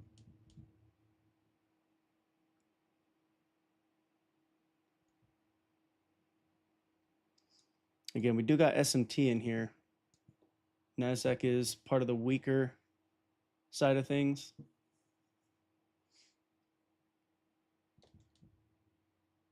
So yeah, nothing is fully committed to this going higher here. You know, again, we are hanging around this level. The midpoint is an order block.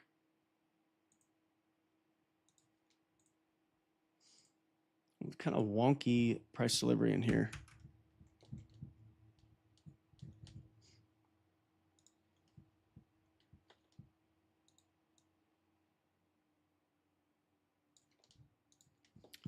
So let's see what this does with this. If this breaks this low, that may offer an opportunity to go even deeper.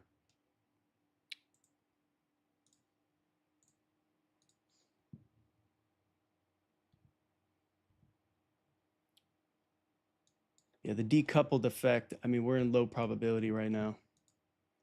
This decoupled market, there's so many things happening, the market doesn't know what to do. It's just like scrambling things a little bit. So this is automatically low probability.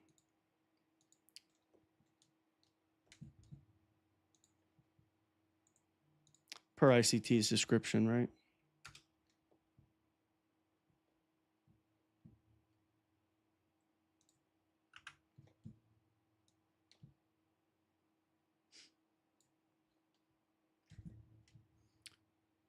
Yeah, look at the S&P. It's moving. We got a potential change in state of delivery here. Definitely got the Nasdaq being the weaker. And we took the highs up here, so getting back above those highs, it's going to be high resistance to get into that. It's already took the highs, that's why. May still get up there though. But we're in very high resistance conditions, low probability. We'll see if that changes at some point, but we're going to have to be kind of cautious. Not really interested in much of anything at the moment.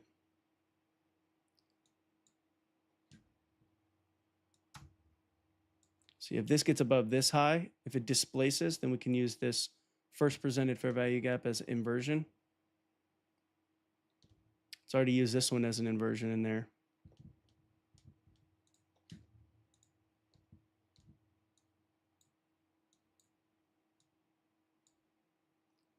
So that's kind of nice to see. See how excited this is going to get here. So we got an order block here, order block here, order block here. Seems that order flow is now, at least short term, got back in line with the overall buy side narrative. We are building liquidity here, so that's kind of suspect. You do see that this is like a bear flag, so retail sees that. So I'm curious to see, are they going to punish that or are they going to allow that to succeed?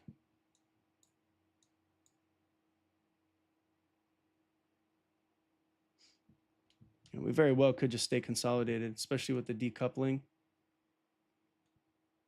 But yeah, once this inverts, we may get a ride.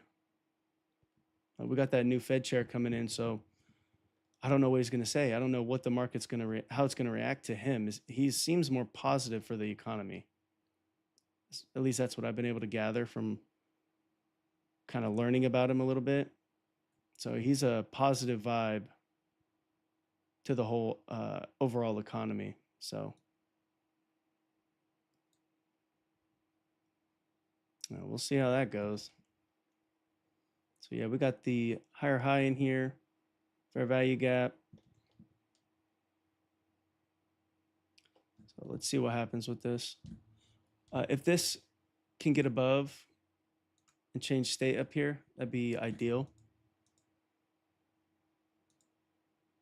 To be able to trust that this is going to go higher. We do have a low, high, lower low, so it's a breaker. Trading into a breaker is high resistance. Just like automatically. Mitigation block is low resistance if it looks to trade through it. But a breaker, you expect high resistance. So right now, expect high resistance to get up to the buy side if it goes up there. In this, we have the low, high. If it creates a lower low with displacement, that may be able to allow us to adjust and go lower again. I mean, honestly, you can make an argument for both sides in here. It could be just a retracement to go lower. And then this can also be back in line with the overall narrative, kick back in line with correlation, and then go higher. So I'm 50-50 right now with what my opinion is. So because of that, I'm not going to execute right now. Just not. I want to see what happens with the 7 o'clock time. And as a trader, you have to be able to accept that. Sometimes that's what it's going to be. Called beautiful sells. Okay, now this is proven that, that's respect right there. It's hard to gauge this because it's right ahead of a news event, right? Getting above this. I mean, that's a lot of early signs that we are continuing to move through to the buy side, but again, a bit tricky this morning, at least after the 6:30. Pre 6:30, it's pretty easy to determine. But now that we're above the regular trading hours gap, we have a balanced regular trading hours gap. So sell side, buy side. You notice the response from that 50% of the order block, how I said it could hold. There's a possibility of us getting back in line with the narrative. Us getting up beyond this inversion fair value gap, this first presented fair value gap, that was a pretty solid situation there. Coupled with this order block here.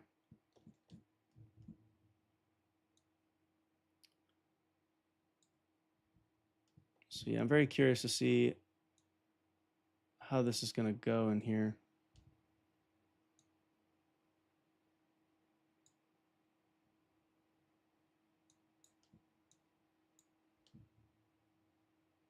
So yeah, we're back to that wick. Again, we just changed state on the 15-minute chart. So there's our change in state of delivery. So we should expect that it's going to keep going here if it's going to go. If it gets above this wick, that's a balanced price range. This will be failing. And then we'll see this continue. If this respects this and then breaks down below the midpoint of this candle, that's a problem.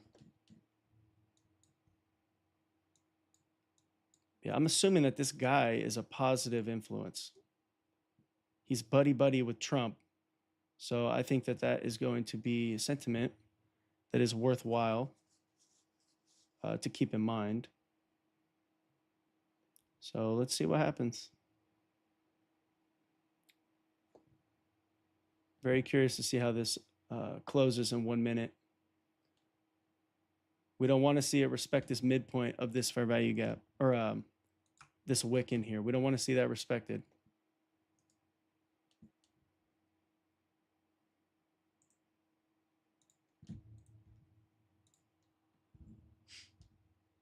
Yeah, there is price ripping off now ahead of this news event that's going to come out.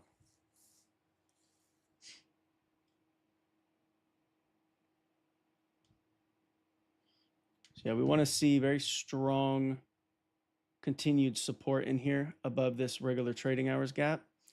It's now overall balanced. Sell side, buy side has been efficiently delivered. And the response has been from this bullish order block.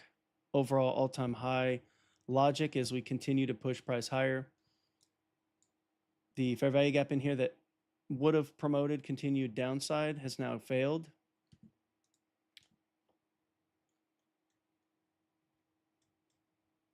Seems that we still do have SMT here. So depending on what happens with this news event right now, it's going to really make or break this getting back to all-time highs, at least for short term. So yeah, does all this stuff make sense? Let me know in the chat if you've been able to follow along.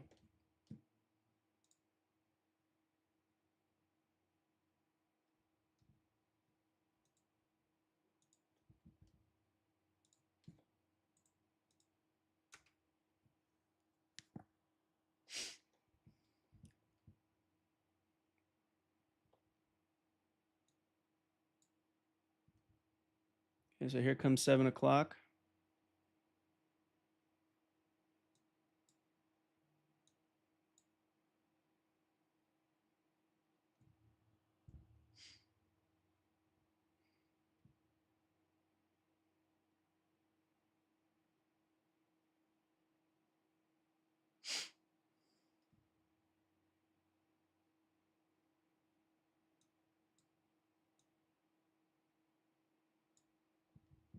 There she goes. Relative equal highs above us up here. Trendline liquidity.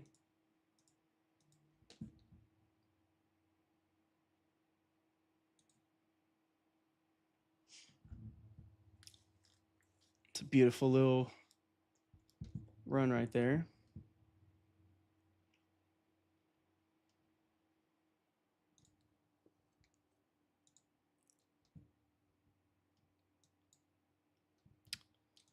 So I did toss in some engagements in here. I was, again, at times 50-50. Let me show you the business real quick.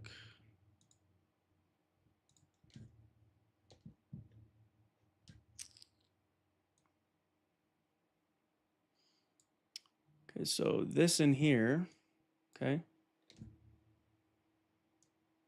Make sure you guys can see it. Amp live account. I don't demo trade. So this initial idea, right? I did kind of push it in here. I probably shouldn't have because it was so early. Price ended up getting down into this, right? I ended up putting my stop at break even. I kind of figured it would take me out. Moved it up a little bit, moved it back. I don't like doing that, but I did it today. So let's be honest. And then once it came out, I basically got stopped at break even with this. I was very aggressive with the stop. I should have just waited and not taken on commissions there. Then I took a short here in the fair value gap, right? And it stopped me out. But then once it respected down in here, I was able to capture the whole entire move right there. So small little loss in the short from the fair value gap, just anticipating it was going to just hold. So it's like 20 point stop. And then this one I was able to execute bag 77. So break even, 20 point stop out to 77 point run. That's an overall bag of like what, 50-ish points. So that's right there within my criteria. I'm looking for 20 to 30 points. With this buy in here, like I said, there was some hesitation, right? There was a little bit of reluctance to really be able to have the trust, because I don't know what's going to happen with this news event. I have no idea, but I accept the risk. What I'd like to see basically was taking place. The first thing failed. The delivery respecting with the bodies in here and the wick in here made it so when I saw this candle, right, just on this candle, right when this one opened, I just decided, okay, I think it was a little bit before that one opened. I took the entry right at the upper portion of this first presented fair value gap. My stop was below this low, 26 points. So the max loss that I would have taken today would have been a loss of what? 21 points here, or 21 points in here, break even here. So 21 plus 26, that is 47. Right, would have been 47-ish points lost. A little bit under 1%, right? And then in this one, I put a larger position behind this, accepting it, right? I only risk $200 to $500 a day.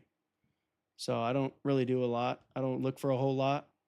I only aim for 300 to 500, whatever I can get over that is extra in terms of dollars, but that's where I live, and it funds me. It lets me live my life, and I'm not really too concerned about it. I don't need tens of thousands of dollars a week. Sometimes when I'm trading the E-mini, obviously it becomes a whole lot bigger, right? But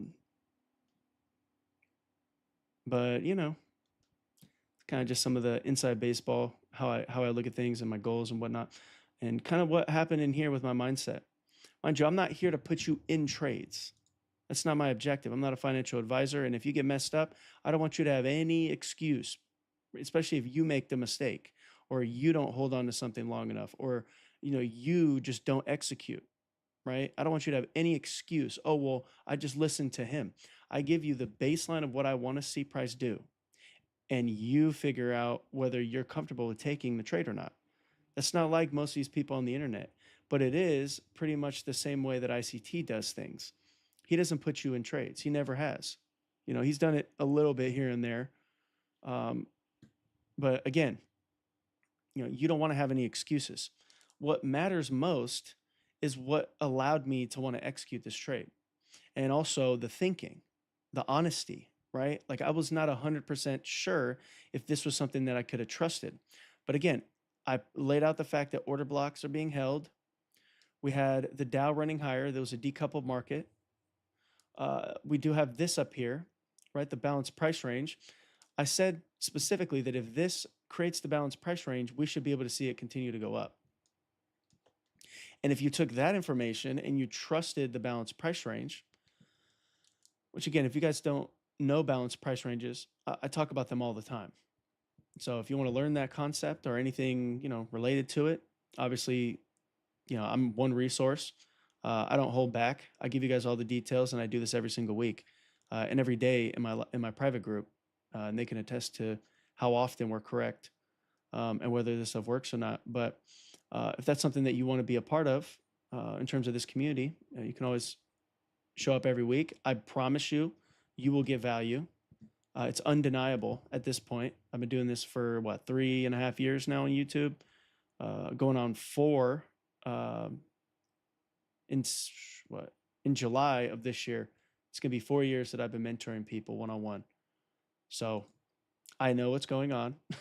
I trade full time. I've been doing it for 4.5 years, and it is what it is, right? And if you want extra help and whatnot, you can obviously look into the links in the bio, right? You could check out the private group or scan the QR code on the screen. But if that's not something you want to do and you're like, nah, bro, teach me for free, then you could just show up here every week. You don't get as much content because I have lots of students that I have to help. I'm working with 22 students one-on-one right now, and that takes most of my time. But I make sure that I fit you guys in, and I'm live with my private group every single day. But I make sure that I'm giving value to everybody. And all you got to do is hear me out,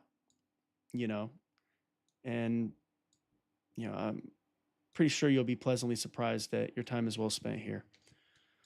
But one thing to consider, if you would have trusted this in here, you could have also executed that. That's another pyramid execution. Could I have held the trade? Yeah. But again, I have goals. I have very specific things that I aim at to sustain my lifestyle. And all I'm aiming to do is hit that. And if I get offered that, especially in a crazy situation, I'm going to take that. So once it got above this high, I took that. So 77 points. If you're not satisfied with 77 points, even if you're in drawdown and it only makes a little bit of it back, if 77 points is not something you're satisfied with, you have a you problem. Okay? And you need to fix that, because you will never be successful if you don't if you're not satisfied early on with those smaller gains. 77 points is a sizable gain, right? You really only need 20 to 30 points. 5 points in the S&P, 5 to 10 points, 20 to 30 in the Nasdaq. Now, you don't need much more than that. Any more is obviously cherry on top, right? This right here too, if you think about this, let me see, let me see. I'm thinking silver bullet right now. Let me see, where's the silver bullet? That right there is the silver bullet fair value gap. Well, no, that's not at 7 o'clock. So this right here, this fair value gap, it's the first one after 7 a.m. So if it shoots a candle down into that, that could be something that could be reasonably anticipated to go higher. Again, this is a market maker buy model, like I said. Okay, so now we're in second stage distribution. We should rapidly get up there. So if you didn't feel comfortable down here being somewhat aggressive like I was, you can easily look at this as a potential idea. High, low, higher, high, that's basically a breaker. If you didn't take this one and trust the balanced price range, you could have taken this in here, right? That's the wick, midpoint of the wick. Notice how I laid that out and it respected it. And then you also have this order block off the heels of that wick. Again, you have the potential silver bullet fair value gap here if we do end up going higher still. There's nothing in here telling us otherwise. So this right here should potentially set up the silver bullet second stage distribution delivery targeting the buy side, if that's what it's going to do. Because of the conversation that's being had right now, I don't know what is happening right now. Okay, I don't know what this is going to lead to. I have no idea. We're all going to get to learn how this guy affects the markets together, right? So that's a wild card right now with the different setups and the overall just direction the price is going to go in. We do see this wick in here, this big wick on the 4 hour, respected that. We've got the order block, high, low, higher, high, balanced price range. So it shouldn't come down there. It shouldn't. If we're bullish, it should not come down there, okay? It's a pretty nice reaction from that fair value gap I just pointed out.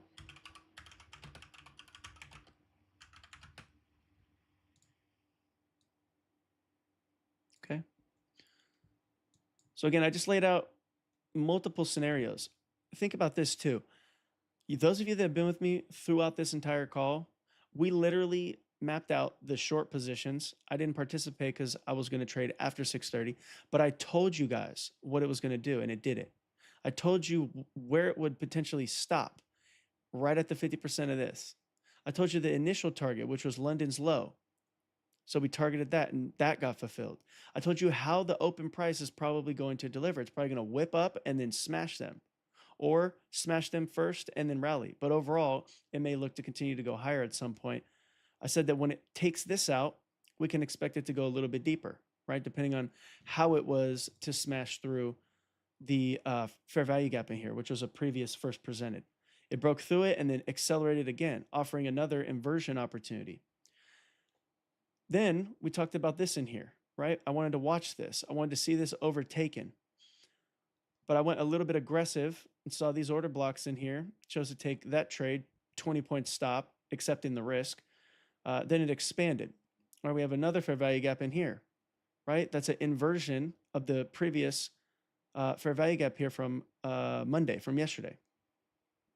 So that was inverted. And then price expanded. It gets above this.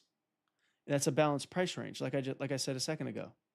And like I said, before it even got traded through, I said they may want to look to come up there because it's imbalanced, because there's sell side delivery imbalanced to the buy side.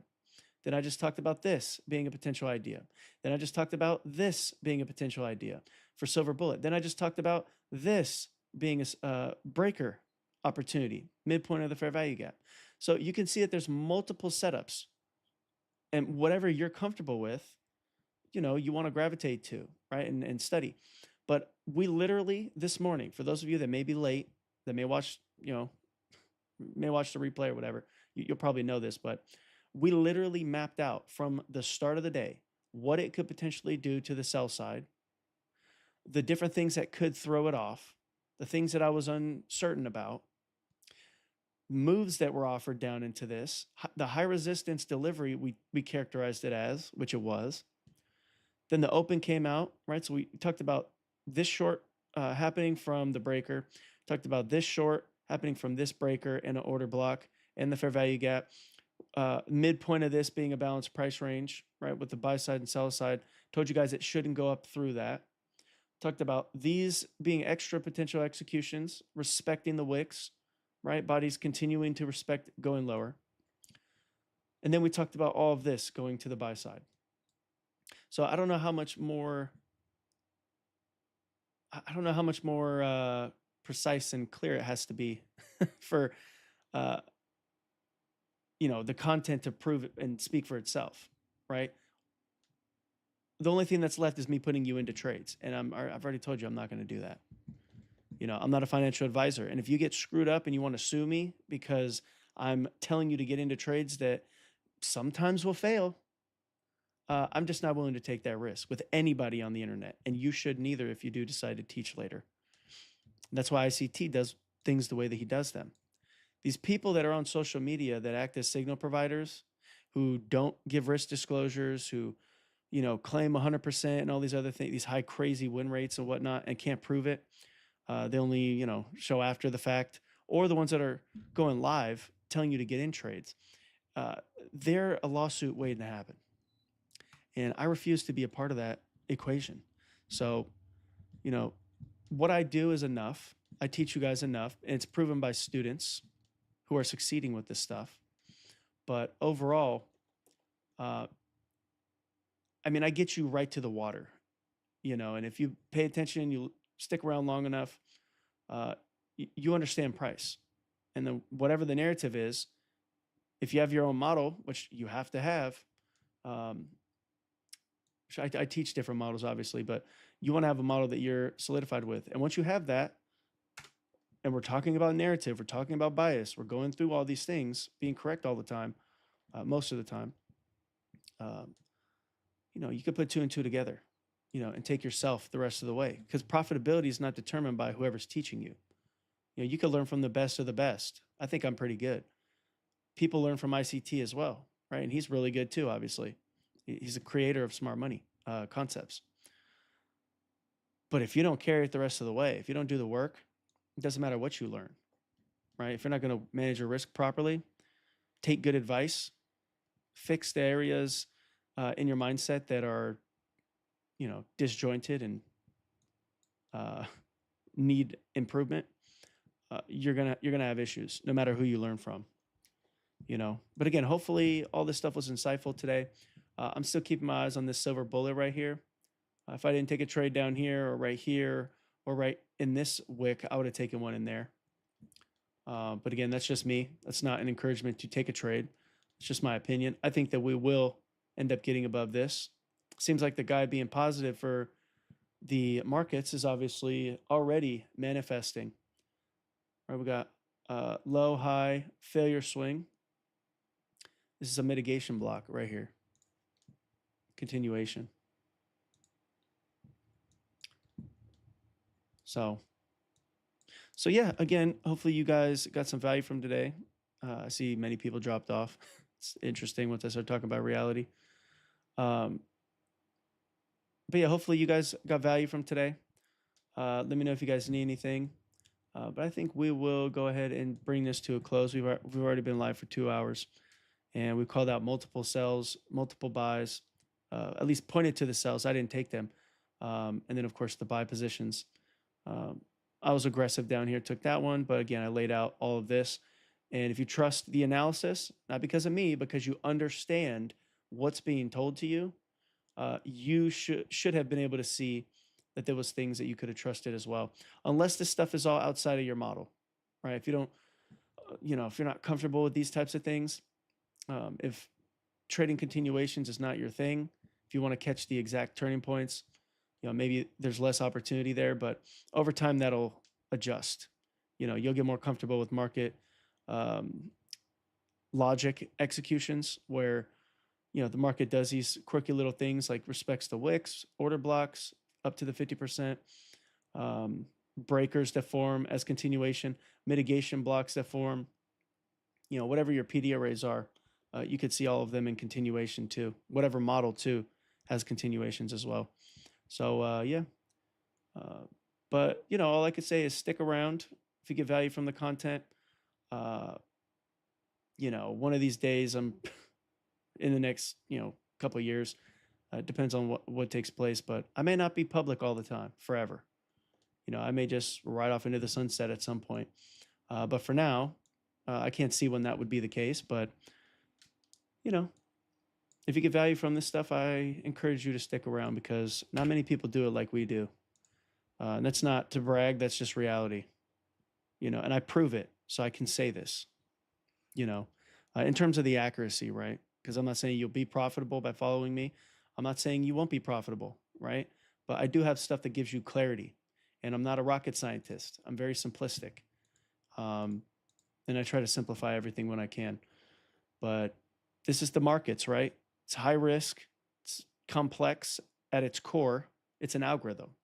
And we're trying to build our own algorithm on top of understanding the market algorithm. So you can imagine there's some complexities. Unless you want to use trend lines and all that other stuff, that doesn't have even close to the amount of accuracy that we're afforded here. Like this trend lines and support and resistance allow you to catch the low of this move like this, right? Maybe, probably not. Doesn't mean they're not profitable. Some of these people that trade those things, but it just depends on what you want. Do you want to truly understand the why? Or do you really want to know like what you're doing and have certainty and not think that everything is random because it's not? Then you should live in smart money concepts and follow anyone that proves that they know what they're doing and are willing to help you, and take notes, along with ICT stuff, right? Because ICT has his style and we have our style. You're going to have your style. And that's what makes this stuff amazing and unique. We can all create our own unique perspective, even if we're using the same stuff. I may take a buy down here, but some of you guys may have saw the short, right? And use maybe the same model, maybe a breaker, right? Low, high, lower, low, bearish breaker. Maybe you use that, and then I potentially used a bullish breaker. Right? Maybe you used the 2022 model bearish, which is right here, run above the stops, shift in market structure, fair value gap, right? So that was 2022 model. Let's see, do we have one over here too? Small run on stops right there.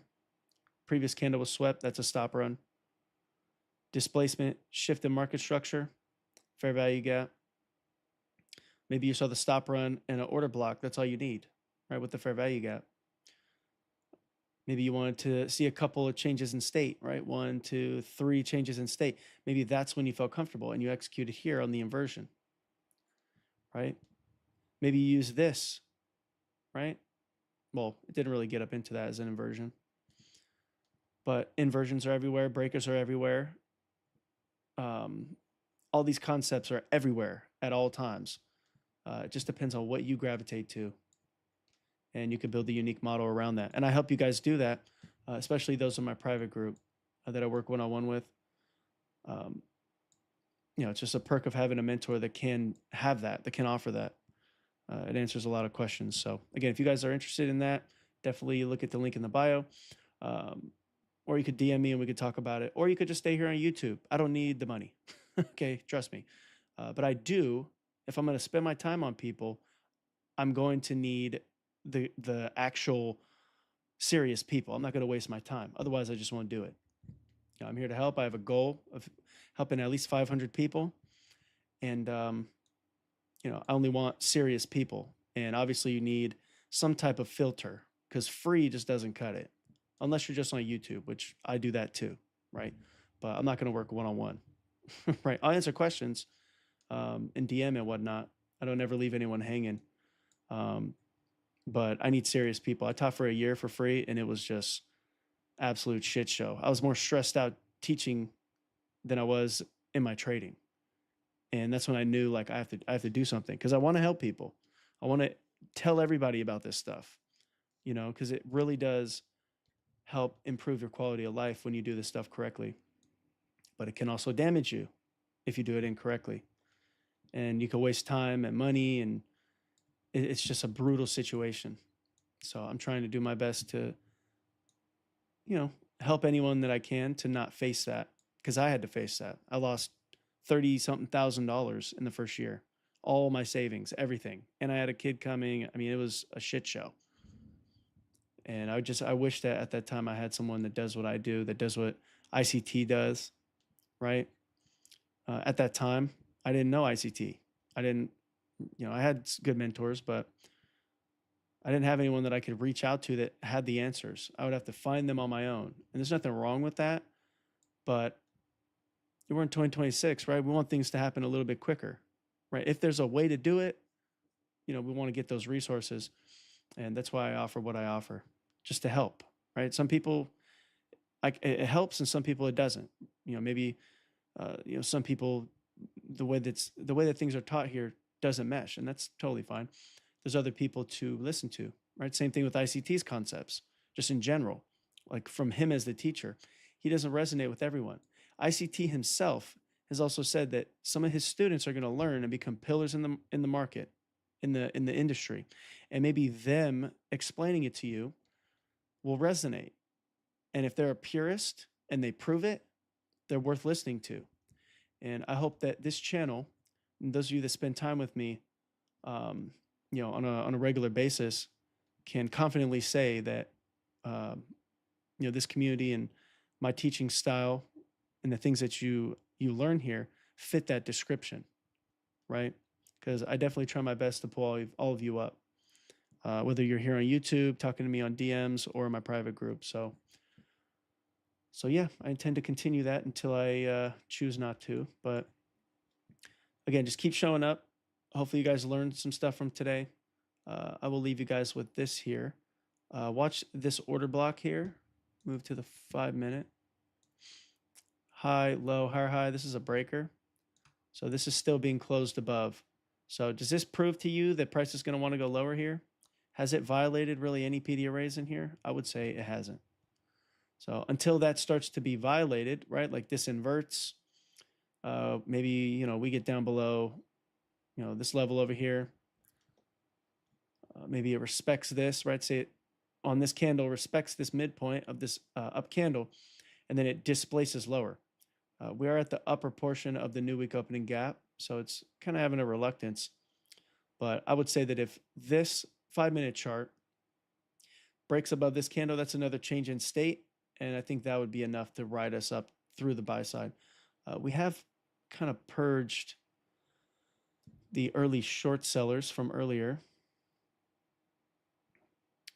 but this right here is a change in state for me. So if we can get above that, we should expect and anticipate that this candle, when it gets traded into the midpoint, price should close above that.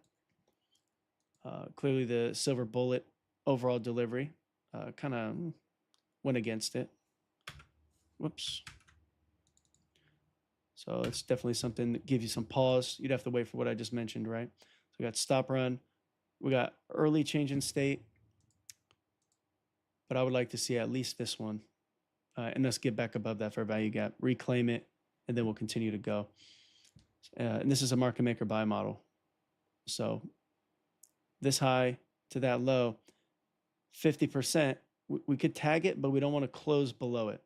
If it does close below it and we start to push lower here, you then want to go from this low to this high, map out that 50%. And if we break through that 50% and the previous 50% from this buy model, and we start to close below this 50%, and we're starting to invert PD arrays, that's how you know that the buy side is going to be given up. This is what I call my market maker model flexibility protocol. I teach it at great lengths in my private group, but there's a little gem for sticking with me this long, okay? So with that being said, God bless you guys. Appreciate you for hopping on. Hopefully you guys got value from today. Let me know if you have any questions about anything. I'm always here to help, whether you're in my private group or not. So definitely don't hesitate. I'm always here to help. I'm gonna be with my daughter today, so maybe I will lag a little bit in response, but I will eventually get back to you, and that I promise. Okay. So yeah, that being said, God bless you. Thanks again for hopping on. Thanks for the support. Don't forget to like the video, subscribe to the channel, and I will catch you beautiful people here on YouTube on our next call on Sunday. So if you liked what happened today, definitely try to show up on Sundays, because we do a lot of stuff and answer a lot of questions, and it's more catered to answering questions, getting your process aligned and stuff like that. So definitely a worthwhile call to be on. If you can't make these calls, especially, it's still good to show up on Sundays. Okay. You're welcome, George. So yeah, with that being said, God bless y'all. Have a good rest of your day. Those of you in my private group, I will see you guys bright and early tomorrow. Those of you here on YouTube, I will see you on Sunday. Okay. So God bless and have a good rest of your day. Appreciate y'all.